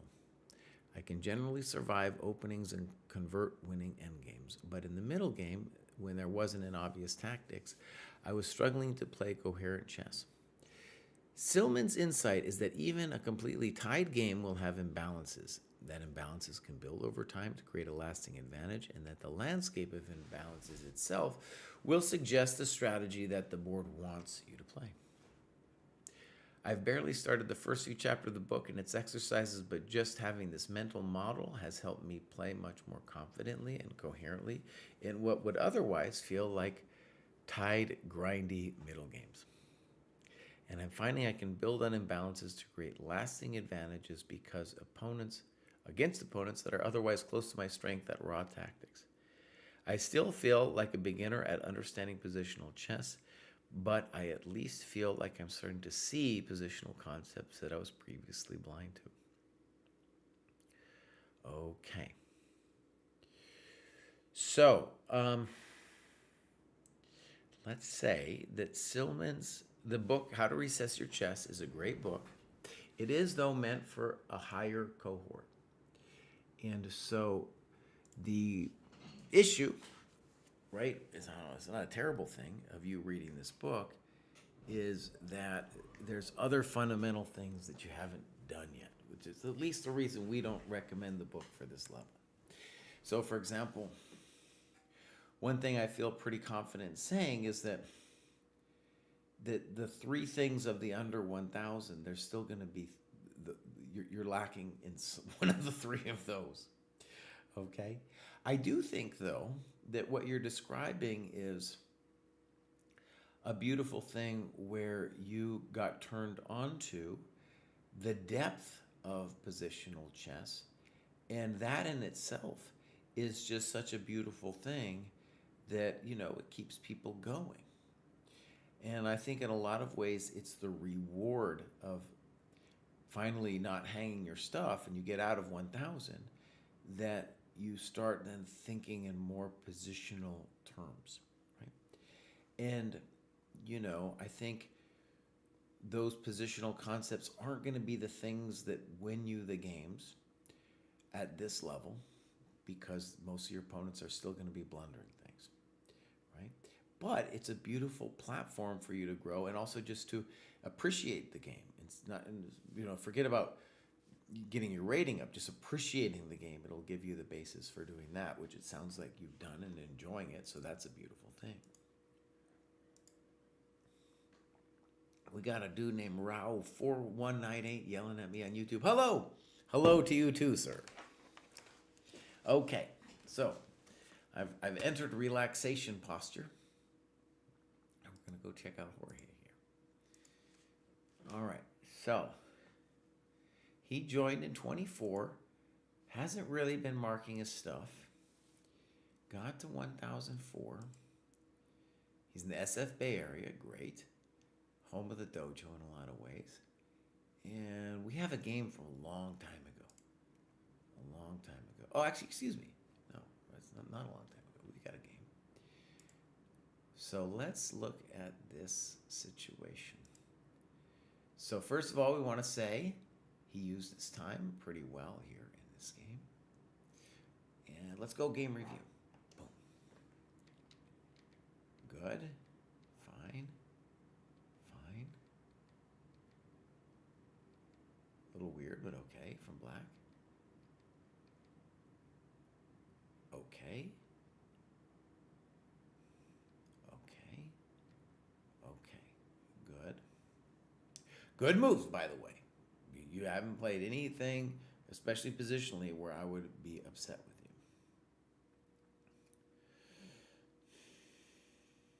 Okay. Now, interesting posizione for us.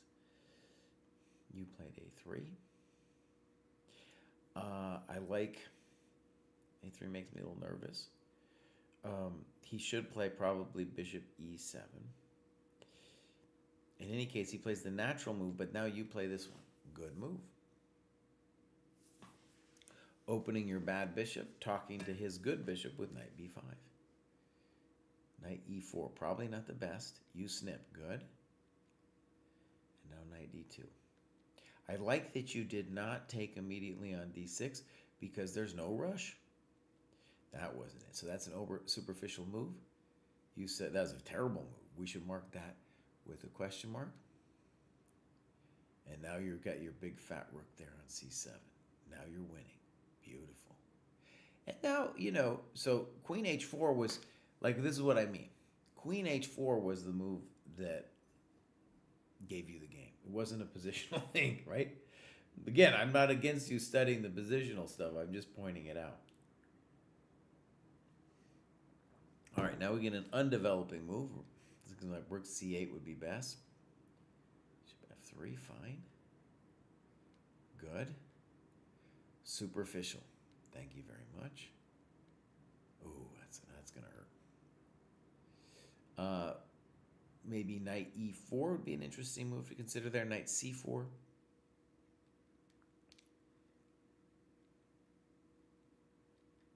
You're playing good chess. You are playing good chess, my friend. That move scares me, G3.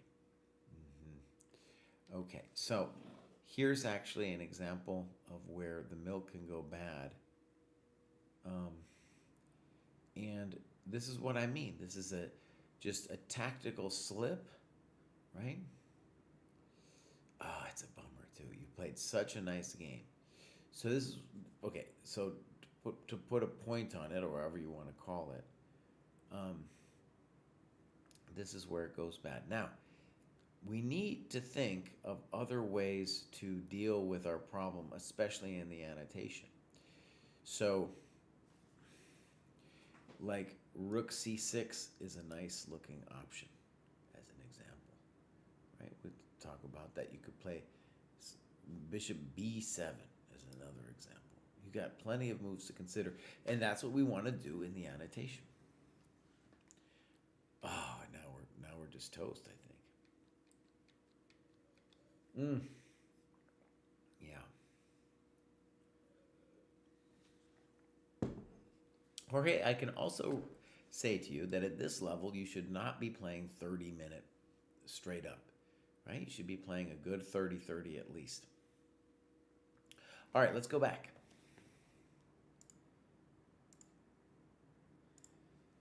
Okay, we got the spider coming up. I might not finish today, by the way. I don't know. I don't know if I'll finish today. The spider has joined in 24, but you can see it's just in the last bit of time that spider is really committed to it. And he's gotten all the way up until 1167. That's a beautiful thing. Okay. And his FIDE is pretty good, too. Okay, here we go with the spider. We got some games. Beautiful. Good is a quick game, but good usage of time. All right, let's go game review. So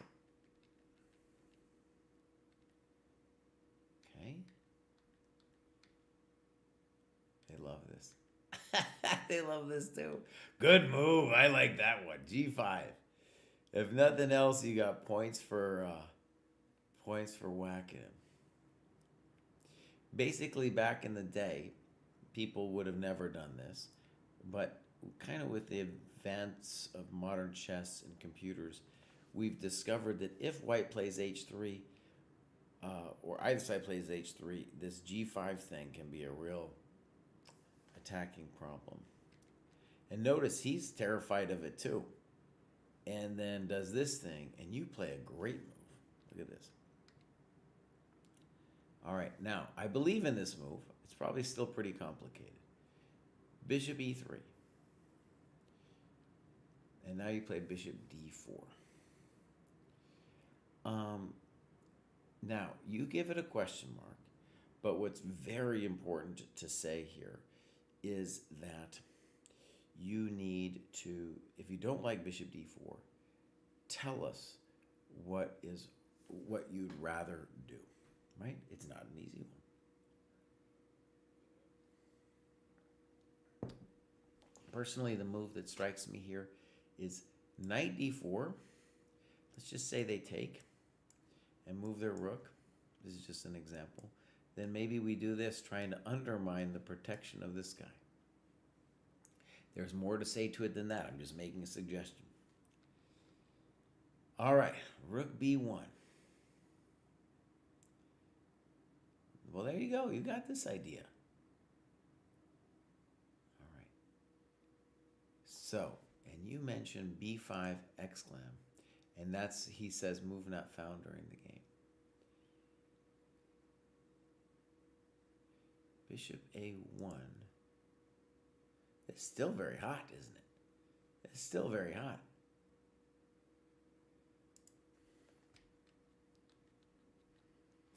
Materials are now equal, but his king is still open, and I still have pressure.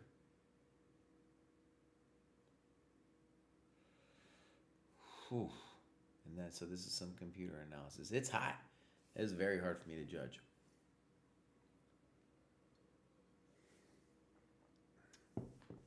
Okay. So, that was a great game, dude. This bishop d4, there's a lot to recommend it, bud. There's a lot to recommend this bishop d4 thing. Okay, so it's even hard for me, actually, in hindsight, to criticize it too much. It looks, from a human point of view, it's looking pretty strong. So great game, by the way. And knight g4, that's real chess right there.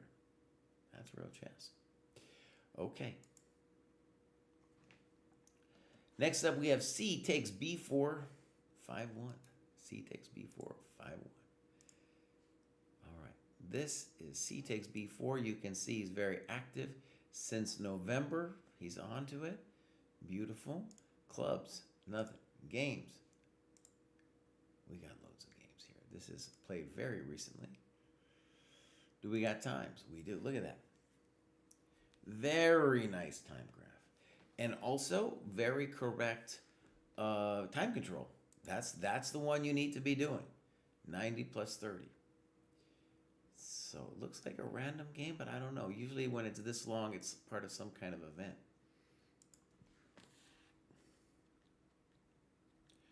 Good chess. Good chess. Good. Good. Good, good. Bishop g4. Okay. I definitely think h3 is correct. And now the problem or the issue with knight with a4 would be knight bd7. Now you do it. So now it's fine. Move the queen to g3. Bishop f4. I like that less. So the problem is black has less space and needs to trade. So we should say no trade for you, my friend. No trade for you. And now you give him that beautiful dark square bishop. Ah, yeah. All right. So now the whole issue with knight a6 from the beginning is that perhaps he's a tourist. And so what you should definitely play now is bishop b1 because the knight will remain a tourist. He's not going anywhere. This move here allows him to trade the coconut off. Oh no!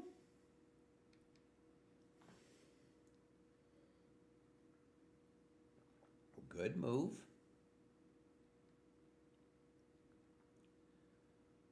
Okay, I'm not sure why. Queen d2.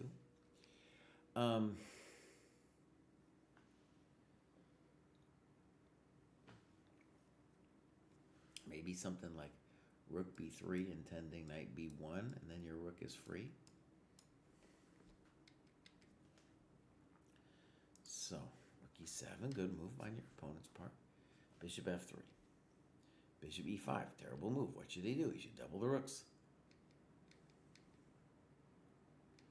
He should, uh-oh. Oh no, we missed that, huh?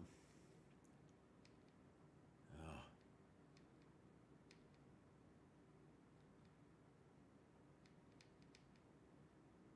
Huh, the milk has gone bad.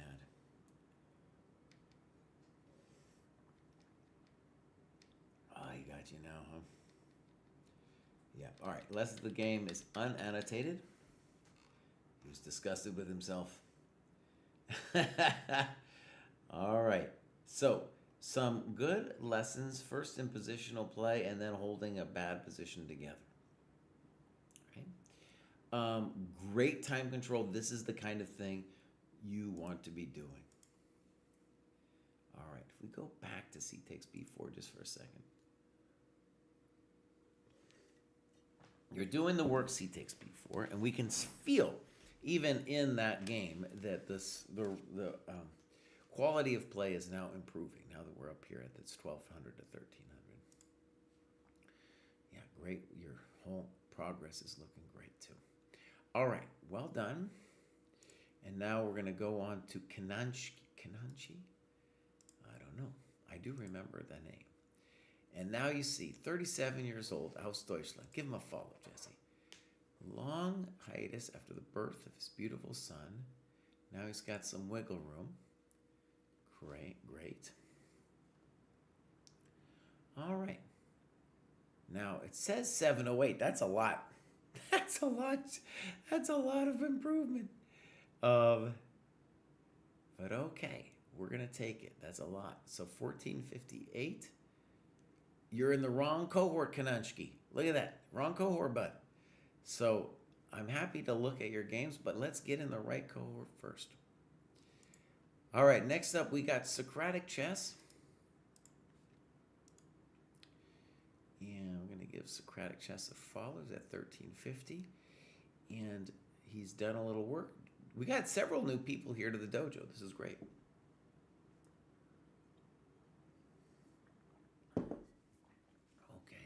Good stuff. And solitaire Socratic chess doesn't tell us much. Has he got any games or anything? No. Welcome to the dojo, Socratic. Give us some games. Give us some work. Now we got Personic. Personic will give a little follow. 1308. Lovely. He went through a spat in the summer of recording his stuff, and now it's kind of a little falling off the train here. But he did make 1308. He's in Utah. Okay. How many people we got in Utah? 2 members. Nice. There is. I got some Utah chess connections. All right. These games are ancient. Supersonic. Get us some new games, bruv. Get us some new games.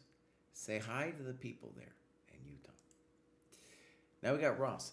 Ross says, I joined the dojo after a 4-year vacation from serious chess, and then I played 2 OTB in October and November before taking a Christmas break. I like how the dojo provides a scope and sequence for what I should master at each level. It was specifically helpful for me to see that some of the books I want to tackle should stay on my bookshelf a while longer until I get stronger. Yes, indeed.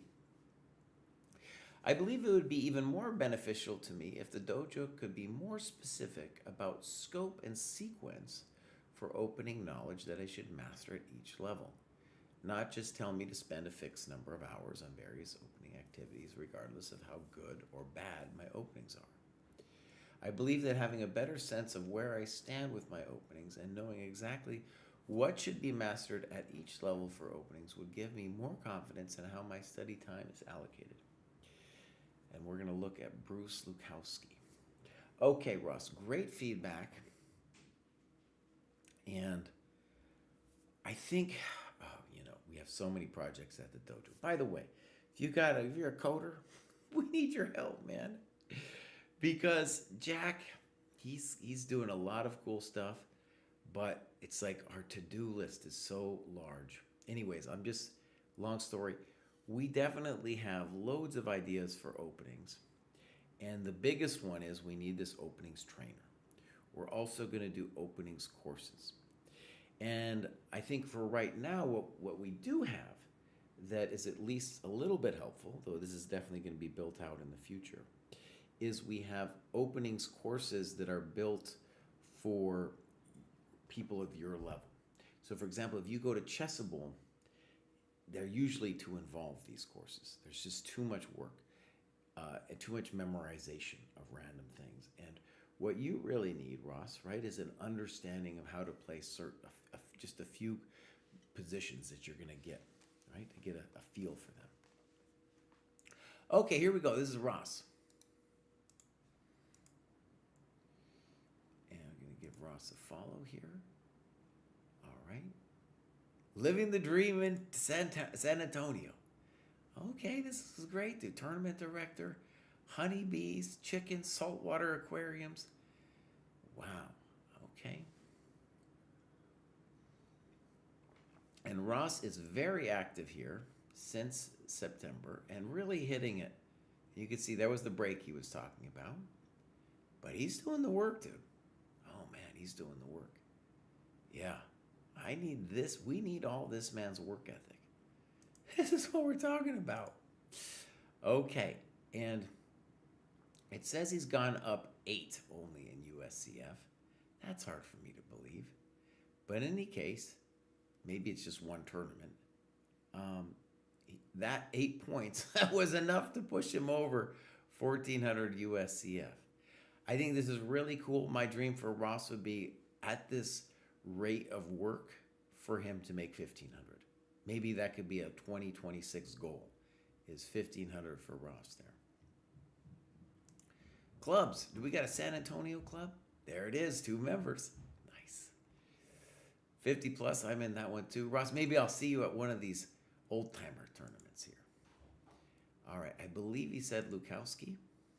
So that's where we'll go. Do we got a time thing? We do. Beautiful. Beautiful. Look at that. Really well done. So, second tournament after returning. Great. All right. When you're old, you're going to start talking about Medicare. That's what we're going to start talking about. Okay, I'm there with you, bud. I'm ready to start talking about Medicare. I don't understand it. Someone can explain it to me. That would help me out. Let's leave the time one up. So, Ross, you're already playing a pretty fancy opening, bud. By the way, David is actually, we're talking about openings. This is a great time for me to make a spiel. David has done a course at the dojo on the Neidorf, not for super fancy people, right? For the rest of us. And he's leading a course. So if you go to our, that's a good question, where to go actually. We just say we've started this thing in January 1st where we have both the game and profile review. We have the lectures classes, and that's what he's doing. But you know what? It's funny. If I go over here, like there's this live classes. I'm already in it, so you can kind of see these are recordings that we got. But like one of the things that we don't have that's muy importante is we don't have like a simple spot. There's maybe here. Nope, that's not even it. See, we don't have a simple spot where it is. Like here. There's nothing here. Oh my God. There's nothing here where I can just point you to where to go. That's embarrassing. That's embarrassing. But I will say, I'll put it in the chat. Let's go back here. So this is the Bruce game, but I'm going to put it in the chat that if you go to chessdojo.club/prices, I believe that's where you're going to get the different tiers. That's an example too of Jack just being too busy. He's got too many things going on. We need some coding help.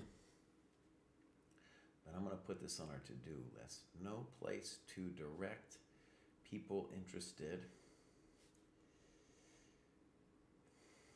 in classes. So Sweet Blues asks, is the course if I want to learn the Najdorf from the white perspective? Yeah, you could do it from the white perspective, though really it's going to be a dive into a lot of the key positions, right? So maybe more appropriate for the black player, but definitely the Najdorf is such a beautiful and rich opening. And one of the things actually that'd be interesting and to talk about in terms of this game is that generally you will hear players say, you shouldn't play the Najdorf, it's too complicated. And it is true that you can really lose yourself in a lot of stuff. But if you understand some basic ideas, you're going to be okay. In fact, and that's where you can truly become dangerous, if you just understand some positions. Okay, here we go. Boom. Boom. All right. This is still his prep. There's many different things black can play in this position. Bishop e3. Knight c5. Okay. f3. Maybe mildly passive. It would be far more ambitious to gambit the pawn.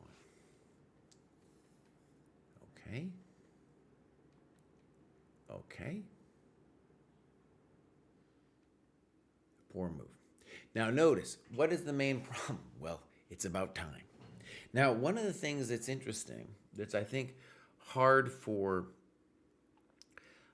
beginning players on both sides to appreciate, is they see this bishop and they're like, oh, it's going to kill me. And they also think that bishops are better than knights, which they sometimes are. But in this position, black doesn't need to take the bishop anytime soon, probably shouldn't. This is by far the better bishop for white. So there's loads of Sicilian positions where taking the bishop is, it's just generally the wrong decision. Okay. Tapioca King, thank you very much. We'll switch to the game review. Great. I sometimes leave the time graph thing up, but this game, I think it's good to put it like here. So, bishop c4, mistake. What are the failures at this level going to be? They're going to be about time. So this not only gives you, lose the tempo for white, but gives you another one, because that's the move you want to play. And now you don't like bishop b7, but I have a hard time, disagreeing too strongly. You're right, though. b4 has got to be a good move. Send the knight somewhere else. And g4. And you like b4, and I guess, though, what we got to say is after b4, he's going to have a problem on the c file. And it's going to be real. It's going to be real. But okay, g4, good move. Good move. And you think maybe g5, okay, good move. All right, here we go. And now f6.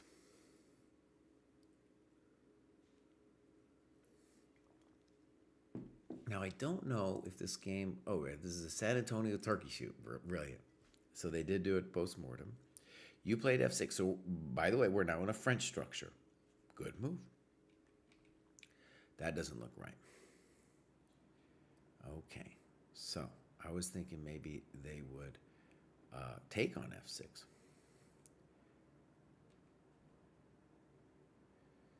Now you said check to the miserable king. You said snip. And queen e7. You talk about queen d7. And I want to know about knight e4. That's the move I would be interested in. Looks to me like you're winning. And these are great annotations, by the way. Yeah, I love this. Rook f3, knight f3, d4, excellent. And one of the ways to find this move is just say to yourself in the last couple moves, like, oh, if I could ever get him out, if I could ever get the beast out, right? Because now you're in a French structure. A lot of times when you play the Sicilian, one of the nice things about the Sicilian is you're going to end up with different structures, which hopefully you can learn something from, right? And then it's like, oh, free that thing. Free him. Yeah. Okay, so here we go. Queen g2. Bishop g5. Okay, I don't mind that move. I'm not sure I understand rook e1. So, queen f4. Queen d2. And now you're going to let him exchange queens. So, what we want to say is that in this position, there's no way, no way that we're ever going to exchange queens. His king is worse than our king. No way. No way will we ever do it. So maybe this is poor, but then allowing the trade, no lo puedo. No, no, no. Yeah, so he's got to take. And now he did, what a favor. What a favor. Are you in here? Poor move, just helping you open the position. Now taking, I don't know. I don't know. You activate his business. And no says b3. Something like that appeals to me more. All right, you're still under control. I don't understand this move. Notice that he just has no respect for his king. He's just like, opening it all up. Opening it all up. Finally, knight e4. What a great move. I think it's a great move. I have to look at it. I have to stare at it a second. The cheapo merchant strikes again, he said.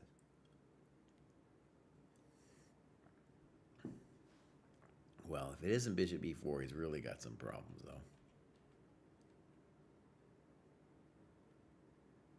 Boom. Look at their move, buddy. Oh, you're a genius. Dude, that's the real deal, Ross. Hey, Ross. That was the real deal, man. That was really good, man. That was great. That was really amazing. Look at that. Dang. Oh, that was beautiful stuff, Ross. You also, like, this guy needed to take more time. So let's go back to the other view. Say, look, you needed to take more time, buddy. That was some complicated stuff.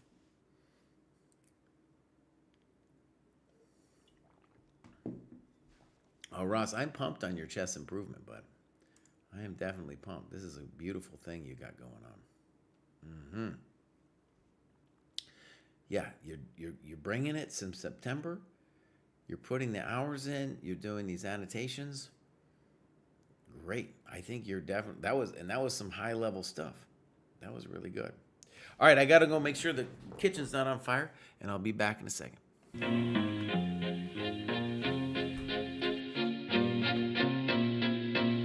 Welcome Welcome to the dojo. Check out Joe, he's a Reddit bro, likes to edit posts, and he starts to gloat when he gets the most of votes or likes. Yeah, he's really hyped, really psyched, cause the crowd is really tight and the work is really light. His training plan is the first thing your eyes see, cause he got more follows than my boy Eric Dicey. Opinions on Magnus, Hans, and Karyakin, who cheated who, which engine did he packing. He got blocked by Short, ignored by Dvorak, but he can't be wrong, he scored a like from Truong. He's got lightning attacks on GM blunders and gaffes, true not over the board, it's only the other chap. Still his 7-year plan ensures the last laugh. Distractions detract from any actual actions, excuses is a useless. He rues his inaction, awaits satisfaction. The status of Magnus. He bought 50 books and opened up 10. Fools ought to read Psalms, not my system. He's got 30 alt accounts on every site around. Chessable courses keep looking cheaper by the pound. He got 22 databases and 36 engines, 25 chess sets, and a massive clock collection. He bought merch from Gotham,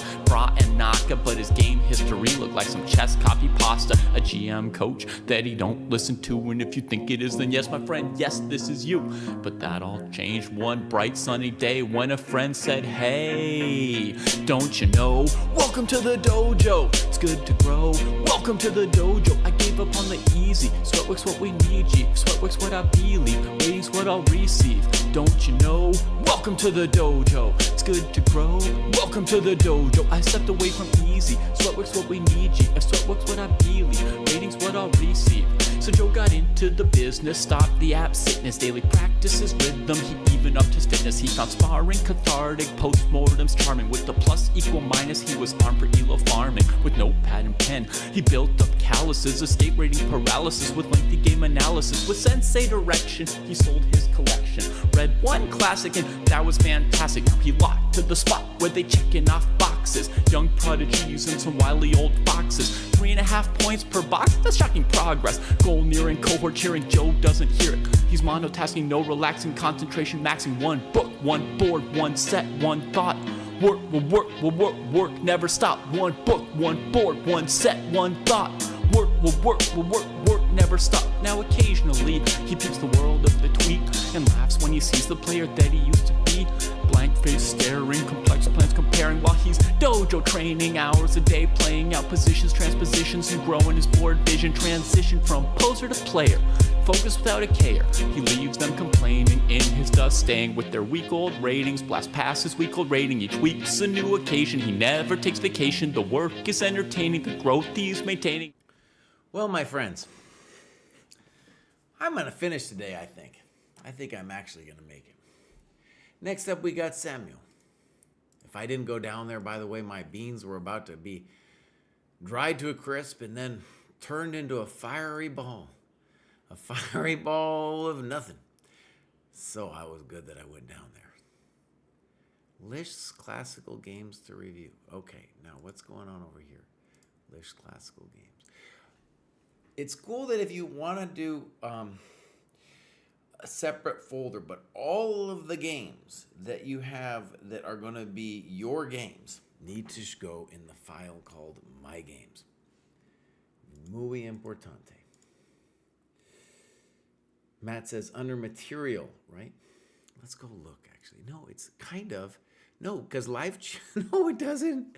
We don't even have it yet, dude, because live classes just takes us here. We got the live class recordings. Or maybe, actually, this would be important.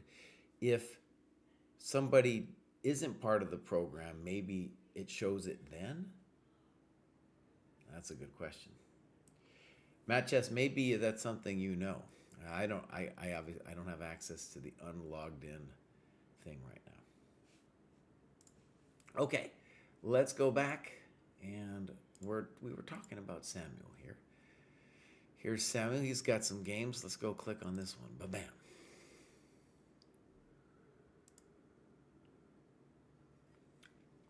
Okay, so couple things about this.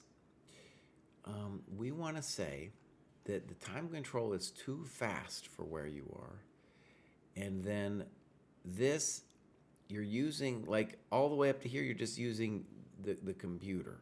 And you really want to have your own thoughts going on over here. So, E3 is fine. He's developing. There's nothing wrong with that. So, seit nicht Springer C3 gespielt hat, möchte ich nicht D5 spielen. Okay, good. Good. So he's making an important point that if you want to play for a Grunfeld, in general, you don't want to be, you want the knight when it comes here to have an out on knight c3. Now, I do think it's probably still playable here, but you have to then contend with an e4. Anyways, bishop g7 is fine. Now he plays d5, good. And this is a pretty conventional thing here. Good move. Knight c6. I maybe like queen c7 a little bit better. Fine. I don't know about bishop a3. And now you play b6, which I think at a minimum, even if the computer doesn't like it as much as rook c8. b6 is the positional move to play. Good move. And the basic point is, if they ever take here, they will have damaged their structure horrendously. Okay.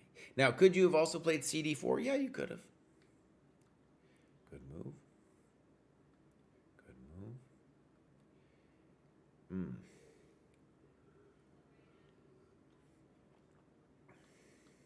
Good move.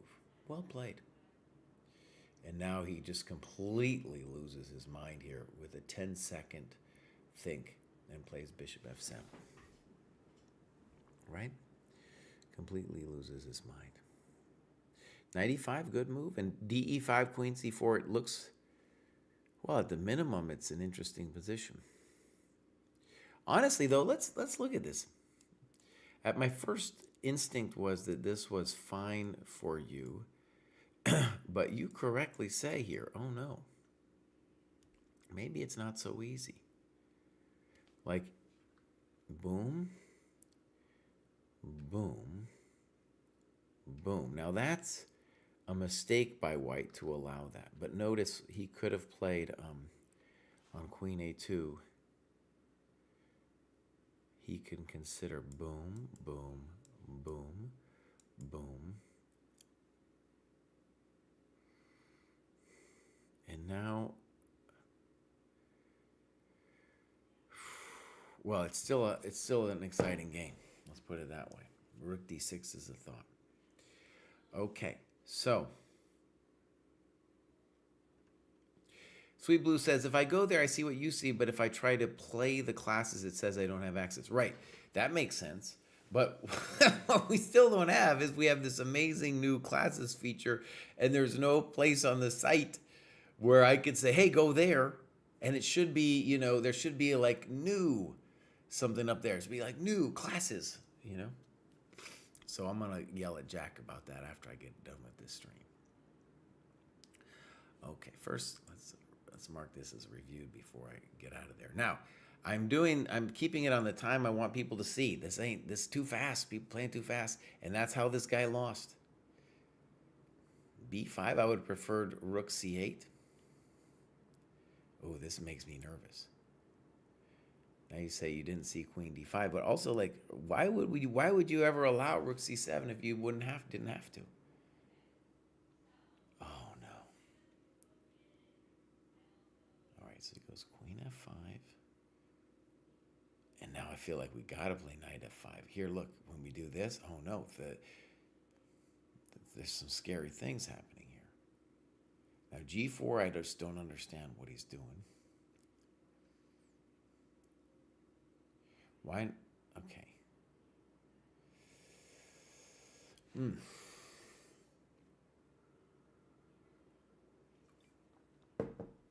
Now we wanted to say that this move, knight c4, is clever.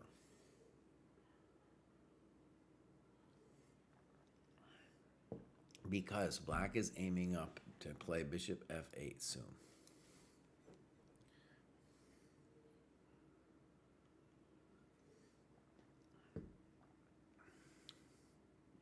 And it's honestly a little hectic. I think our key variation's got to be bishop c5. And if bishop f8, we got rook a7. With a game that's still feeling a little bit unclear. And of course, after we won that piece, it shouldn't be. So your opponent's going to collapse here.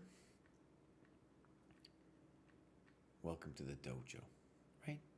Now, what we want to say, I didn't leave it on the time there, is you're playing this chump. Yeah, he ain't thinking. He ain't thinking. So if you play a longer game, you're in Germany, so you have access to all these cool clubs that are going on there. It's going to be a little bit, you know, more competitive than this guy. Yeah, knight f5 was definitely better. Okay, well done. Let's continue to the famous counsel who has been slaying. He says, my fourth graduation in 2 months, but probably the last for a while as my OTB ECF rating settles. Very pleased with my progress to date and will continue to work hard on tactic strategy rather than obsessing about openings. Finally started to enjoy the Polgar Mate 2s now that I've reached the problems that look like real positions rather than abstract chaos. Anyway, before I diversify from the Yobava London with the white pieces, would you please take a look at my open classical game against Spider, which shows how dangerous this opening can be against the unprepared. P.S. Jesse, your frustrated efforts to navigate my bespoke My Games folder in previous streams have prompted me to move the game so that you can find it more easily. Thank you so much.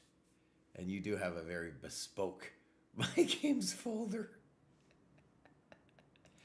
Oh, yeah, that's pretty good.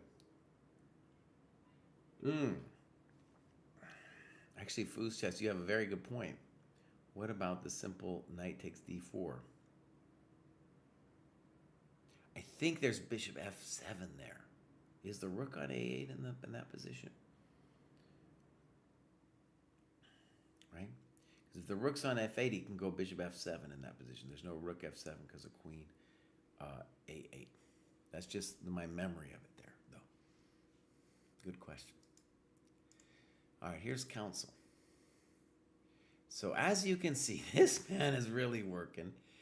And all that red was his opening study, right? And he heeded me. And now he's 16, 19, and he's doing great. So, yeah, ECF. Back when I played in England, it's a long time ago, they had numbers like 200 and stuff like that. Now they switched over to a more regular situation. All right, councils in the 50 plus, that's what I like to see. Someday, I'm going to go and play some European senior events, see the guy there. Great. So now we got some games, my games, and here's Spiders. He just put it in a place where he can just see it better. This is his bespoke system that he's talking about here. Do we got times? No times. I have a feeling this is, well, I don't know what to say. In any case, we don't have the times here. Let's go game review. Okay. Okay, a little weird e6. Right? G4 is an interesting position. Now, I think one of the reasons the Yobava London is a hard thing to do is the aficionados, they really like to do things like f3 and g4 and gain some space over here. And it's maybe an interesting thing for a GM to play, but it's like when you break the principles like that, there's going to be some consequences unless you got it really, really dialed in. All right, here we go. I would say, by the way, that it's important to me that you just maybe say to yourself, the point is not so much attack, but rather I want to dislocate the good knight on f6. All right, he does knight e4. I think we should talk about knight fd7 intending e5. c3, I don't like it.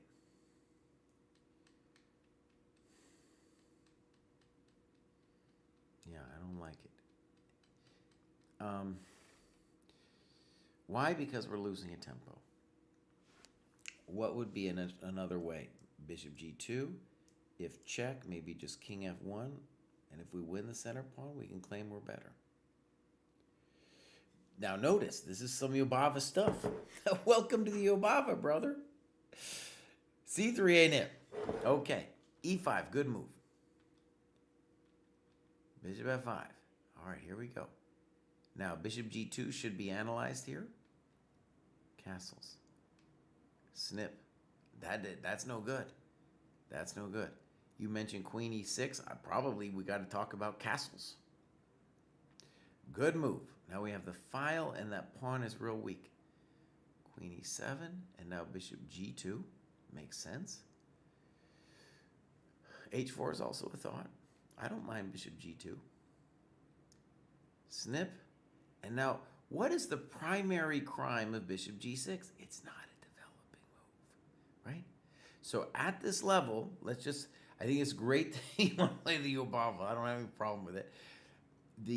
At this level, it's not going to be anything about the openings. It's going to be about the fact that they lose time. Good move. Check to the miserable queen. Oh, so a queen d6. What's the problem? Losing time. Oh, man, look at that queen. So, yeah, that's a nice variation you give here. So he's saying queen e7, we'll even trade it, rook e4, and he's wasted. That's a good move. And then he just resigned. He was like, I've had enough, buddy. I've seen enough of this. Hi, Dom Adams. All right. Foos Chess confirms my bishop f7. I hope it was right. All right, that's the famous council. He's doing great, dude. He is doing amazing. And let's just say, like, this finish that he's doing, it's one of the things to just observe is at the level he's playing at, the thing they're going to give him is time. Okay? And he did it well. It's not only that you understand that it's a problem, you have to realize, oh, they're going to give me time again and again and again. Every time. I didn't say it. They're going to give you time all the time. I didn't say that either. And then you need to know how to take advantage of it. Okay, next up we have Zosima. Zosima says, for 2026, I want to play in an OTB for the first time since I have the Marshall at my disposal. Also possibly to get a chess coach. You could join our live classes. If I had the link to share with you, I would. But if you go to chessdojo.club/prices, you can find it there. Okay, so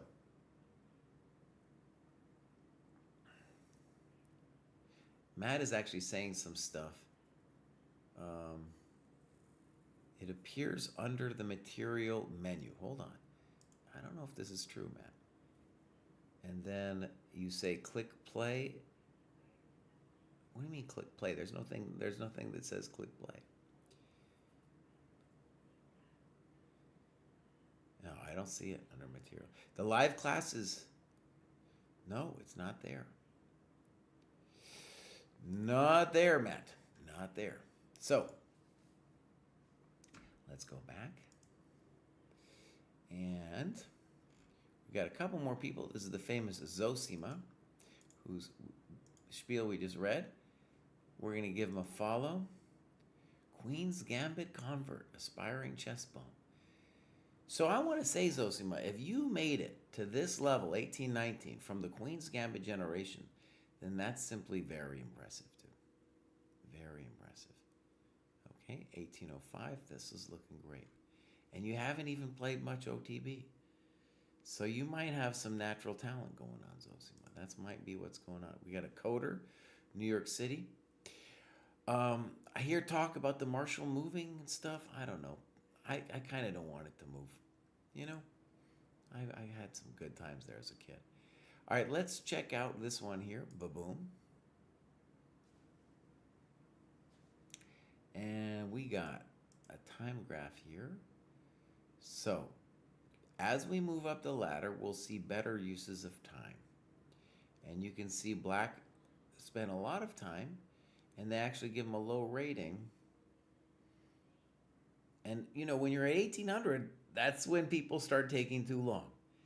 So in general, one of the things actually to see about this, if you're lower rated, is, oh, I'm not going to have the problem of thinking too long until later.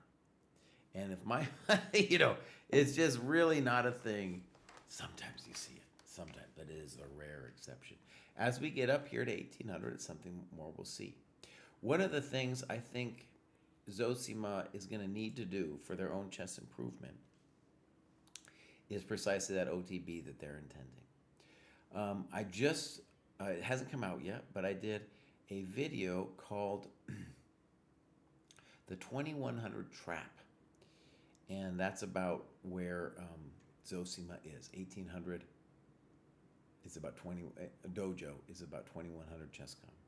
And the thing that I've observed is players, Queen's Gambit generation players, they're just playing online. They're frustrated by the cheaters because that's when the cheating gets incredible at both Lead Chess and chess.com at that level. And also, maybe more importantly, it's harder to concentrate, harder to play longer games. And so, point in contention here, this isn't a long game for your level. And even Dojo correctly says, no, you got to 1800. You got to play a longer game than that, right? Okay, so here we go. Knight f3. Fine. Okay. We lost the tempo, but I understand why you did it.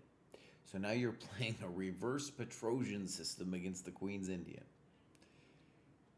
Fine, fine, fine. Ambitious. This is a very ambitious move that you played here. Is it okay? Maybe it's okay. In fact, what's happened here? Okay, I think I understand. So boom, boom, c4, good. Bishop d6, again, the most ambitious move. I think white should play queen c2 here to threaten c takes d5.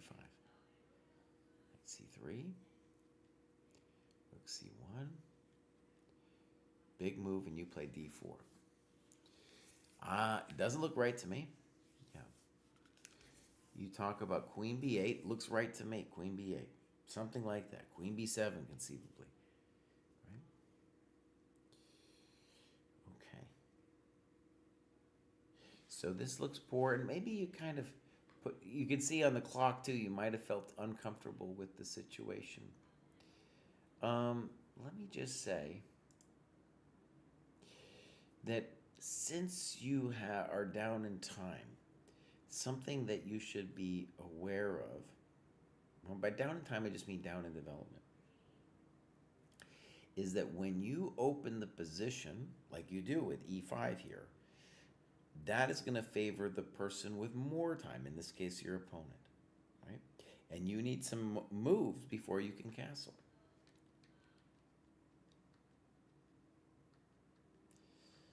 All right, so yeah, we got to move the queen, I think. All right, so here we go. Snip, snop, snook. You take it. Okay, king h1. And now bishop e5. Big moment for white. They think only 44 seconds here. I think queen c5 is a big question for me. He goes over here. And I would call that a comfort move. Meaning, dude wanted to bring the queen close to the king. Now, quick little momentito of a question. Knight b5 looks good, right? Maybe knight d5 is maybe even more accurate, because here you could do this and then take here. Time out. So if I went knight d5, yeah, that's the move. Right? So the point is snick, snock, king move somewhere, and if nothing else, I'll just take this thing, and I'm up the two bishops in an amazing position. All right, so queen h4, way too fast from your opponent. Castles. f4. And now you play bishop d4.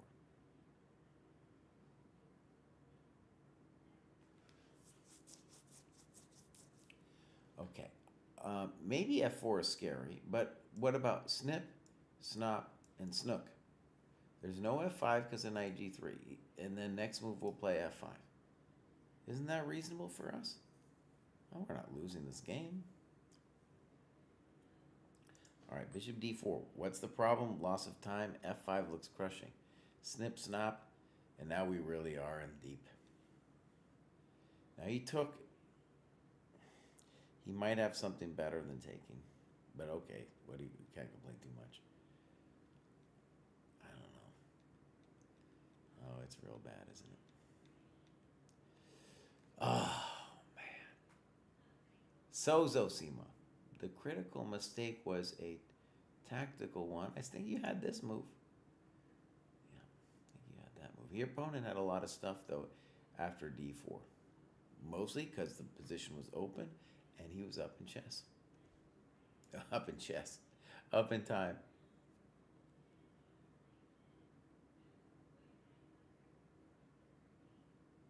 I think Matt Chess is telling me there's still press play. I don't see the press play, Matt.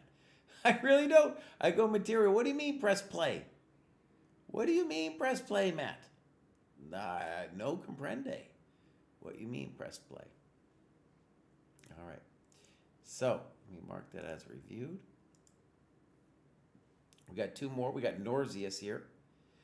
I really enjoyed the book, New York, 1924. Great book. We actually talked about, in our latest pod, the top 10 tournaments. That is up there for people. We did 4. We had the Senseis plus the Chess Nerd.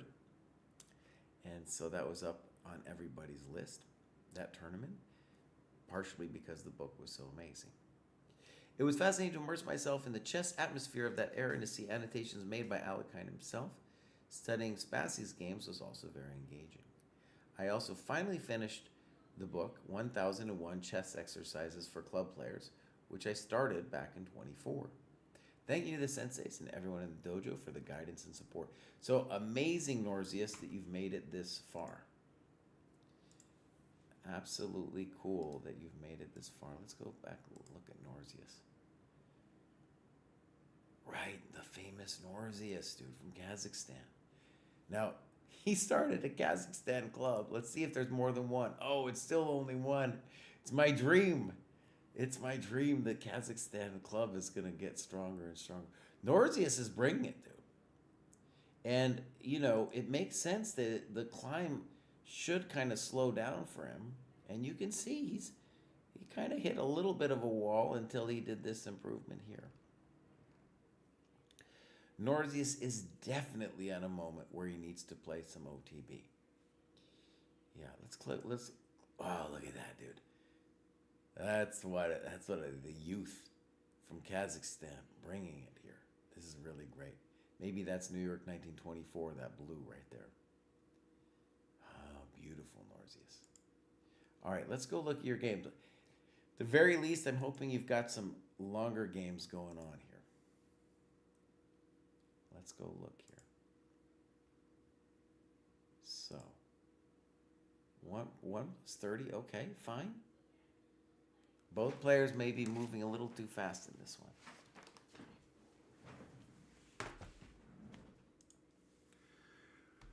Okay, so.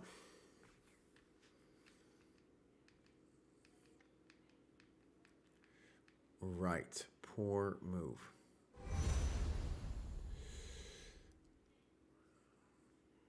Race to GM, thank you for subscribing. Thank you, Race to GM, yeah. So this, I think the easy way to understand this is the reason you can't play c5 against knight c3 in the French is the same as this position. Does that make sense to people? It's the same deal. It's the same deal, you know. No lo puedo. It's the same, you know. We've kind of transposed to what might transpire there. Okay, so d5, mistake. And he takes on d5, which makes sense to me. Bishop b5 might also be fine. And then this move I don't like because the knight is not... well, black's just got a massive time problem here. a6, bishop a4, and now knight c6. Great move. Notice that before, if he had done it, the pawn would recapture and the black could hold the position together. Check to the miserable king. And look at this move here, queen d5. Dang, take it easy, Norzius. Take it easy. Now, I'm certain bishop b3 is also winning, but this queen d5 is nice. And one of the things, if you've been watching the show for hours and hours with me, that I'm hoping you're going to see is that his opponent, what's the problem? He ain't developing. He ain't developing. And he's not using his time on his clock. When Norzius gets around to playing those OTB events, it's going to be a little tougher. But still, this is great practice. And look at what he does to him. Bam! Give it to me. That can't be wrong. Castles. Simple and strong, rook 81. I'm sure there's other moves, but you know, bishop e6. And now here's a practical issue. I'm pretty sure rook takes e6 is the crusher of the musher, as they say. But it's maybe impractical. On rook e6, maybe he's got rook ad8 or something. If we were worried about... No, you don't have that. So first of all, rook e6. If rook ad8, we have the famous rook e7. Thank you very much. Welcome to the dojo. And pawn takes, queen takes, king h1. I guess it is true that this guy's hanging. Oh, I want so badly to punish him so hard. I mean, it does look powerful, my friends. I mean, it really does. It really, really does. In any case, his move is the safe move. All right. Rook d6. Looks reasonable. That wasn't it. You're right. Okay. I don't know what he's doing. I don't know what he's doing. Good move. Good move. Good move.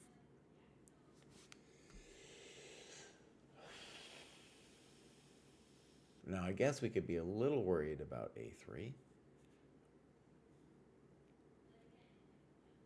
Well, let's actually look. We better look, bud. a3 takes a2. Are we concerned?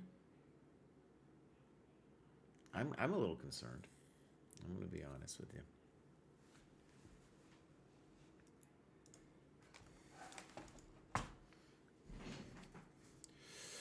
Oh, it's late in the day for me to consider this kind of tactic. I don't know what's going on.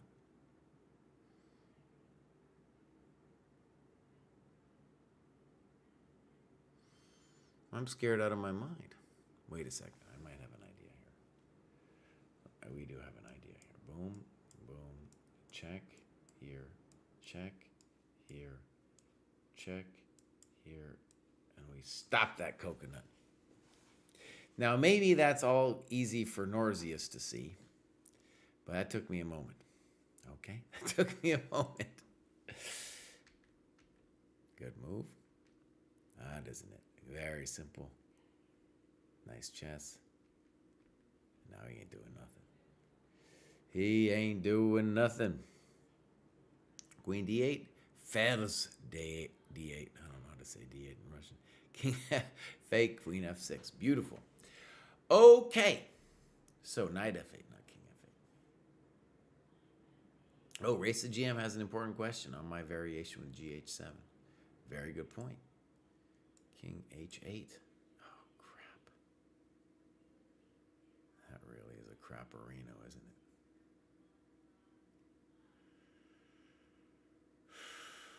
Man, that's really distressing.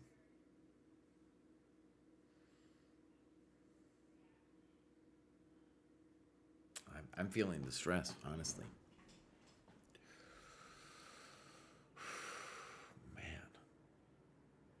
Norzius, what have you done to my life today?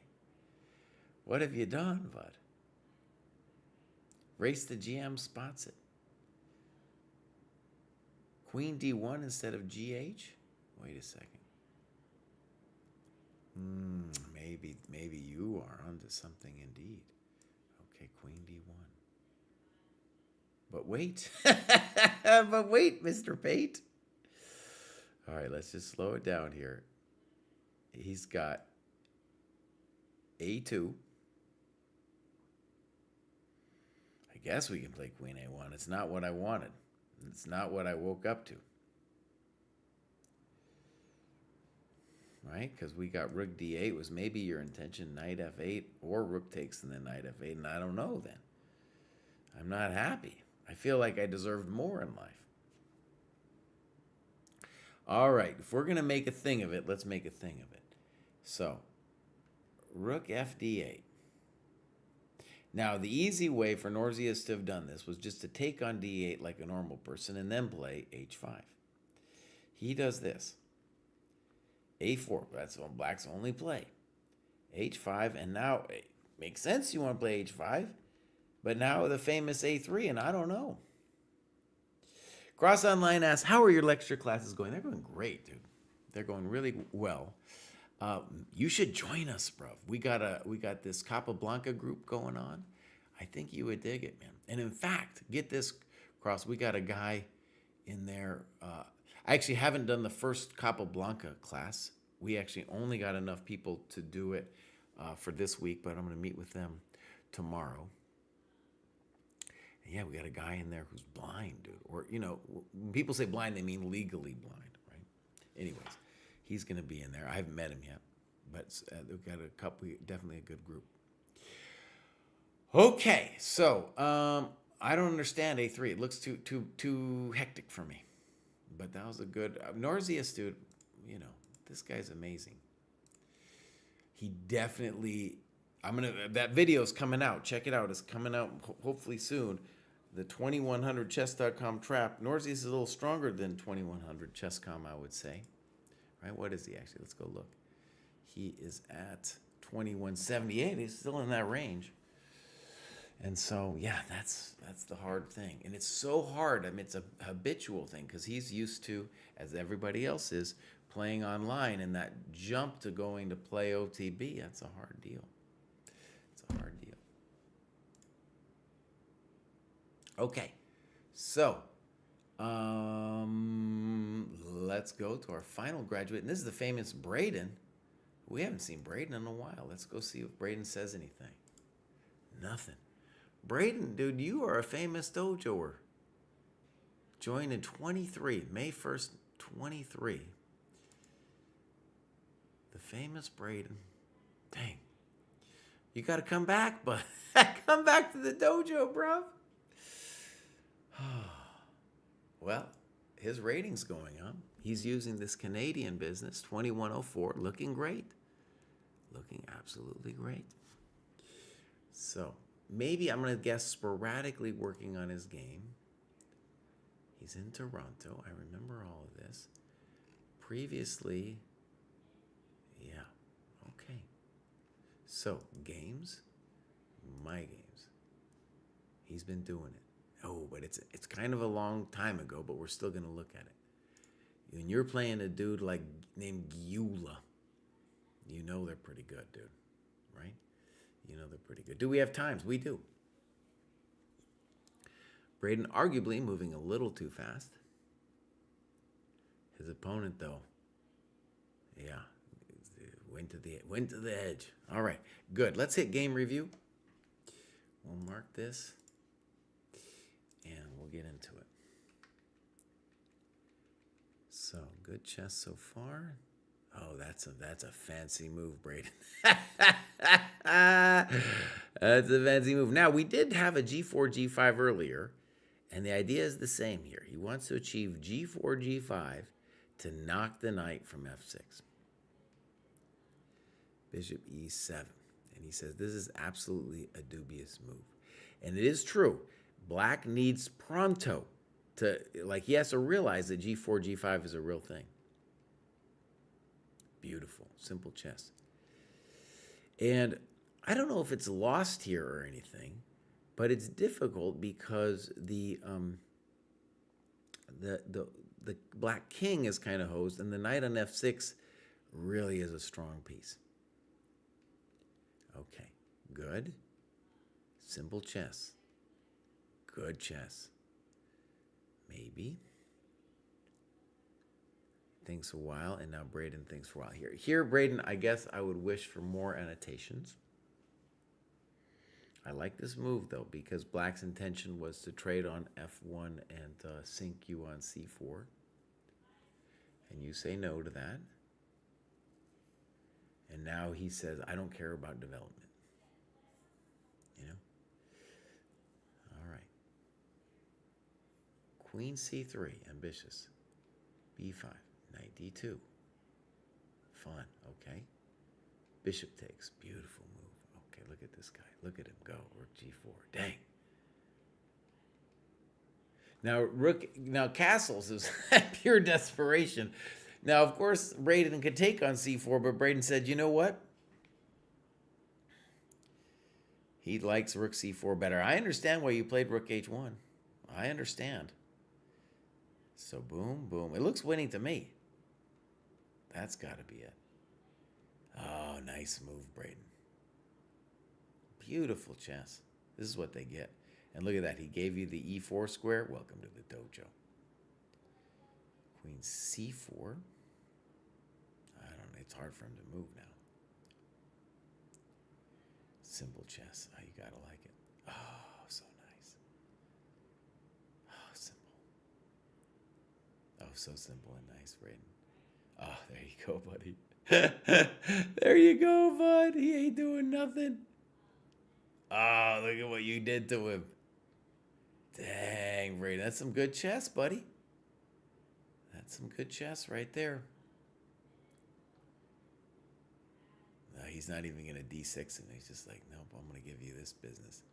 Oh, Braden, take it easy, bud. Be nicer. Oh, man. Dang. All right. So,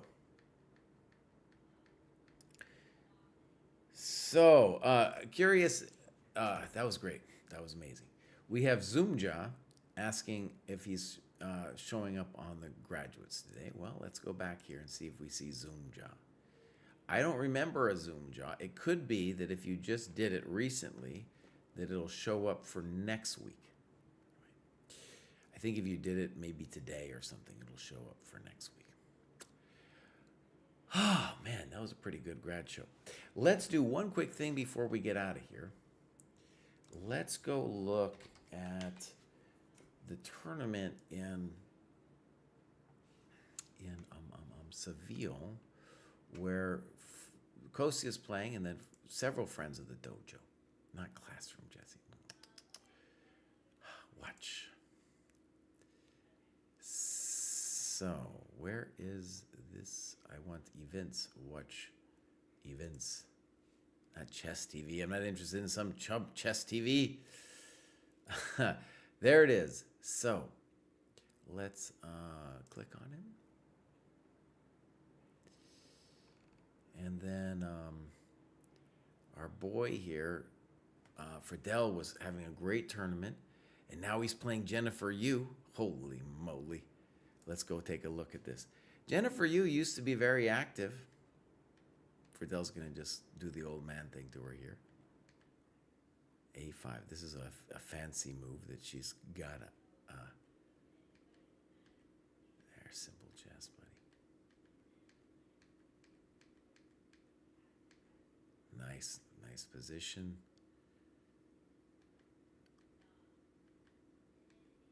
He's crushing her, dude. He's working her work so good. Yeah, that wasn't it. Rook e8. Simple chess is what we need. He needs some simple chess. And this is where we are. He's going to win that game, but Friedel's winning this game. Now, let's go take a look at the famous Kostya. Somewhere is in here, I think. Where is the Kostya? Nope, maybe he fell off. He might have fallen off. Let's just see here. No, there's something. I think that's an older game or something. Where is it, bud? Yeah, that was yesterday's game.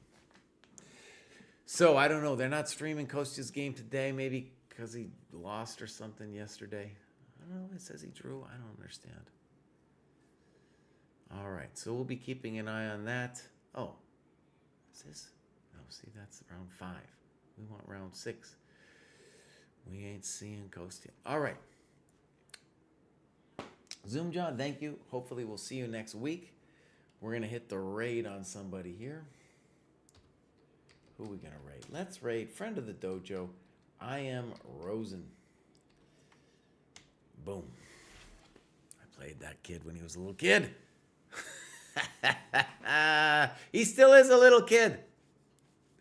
All right, everybody. I'll be back next week. Amazing that I made it through the show. I gotta go rest now. That's a lot of energy. Bye, everybody.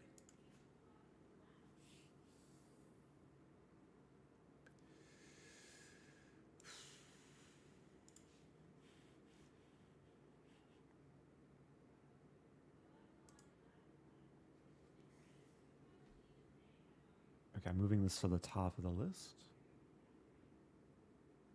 Also, I'll cross out. I'll leave O'Sullivan because I didn't actually get one. I'll just write. What did I just play? I played Budapest and I played like an Alekhine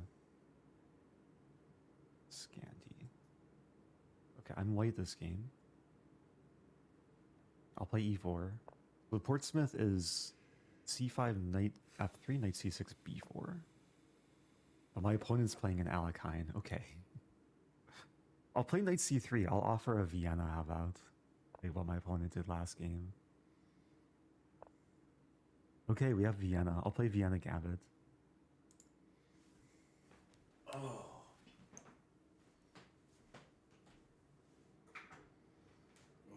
Very true, Mr. Blue.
Sometimes the love, it don't feel like it should, man. Oh, yeah. So all three things? I print.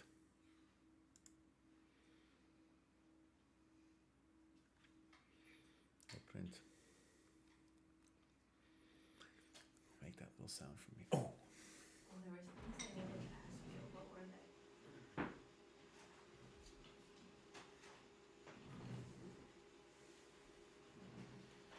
There we go.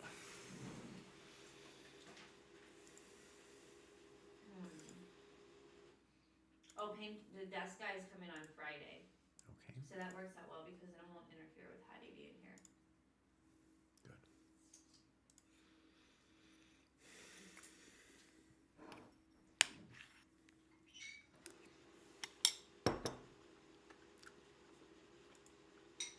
Oh!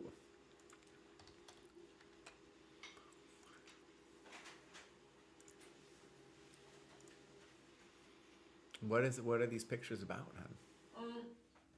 I'm gonna label them for David the painter in terms of like decisions. Like he'll want to know like that Lisa crown molding. Does that get painted the color of this, or does it get painted the color of the molding? So I'm gonna label it. Well, they're all there, hon. Thank you. You're such a fast printer.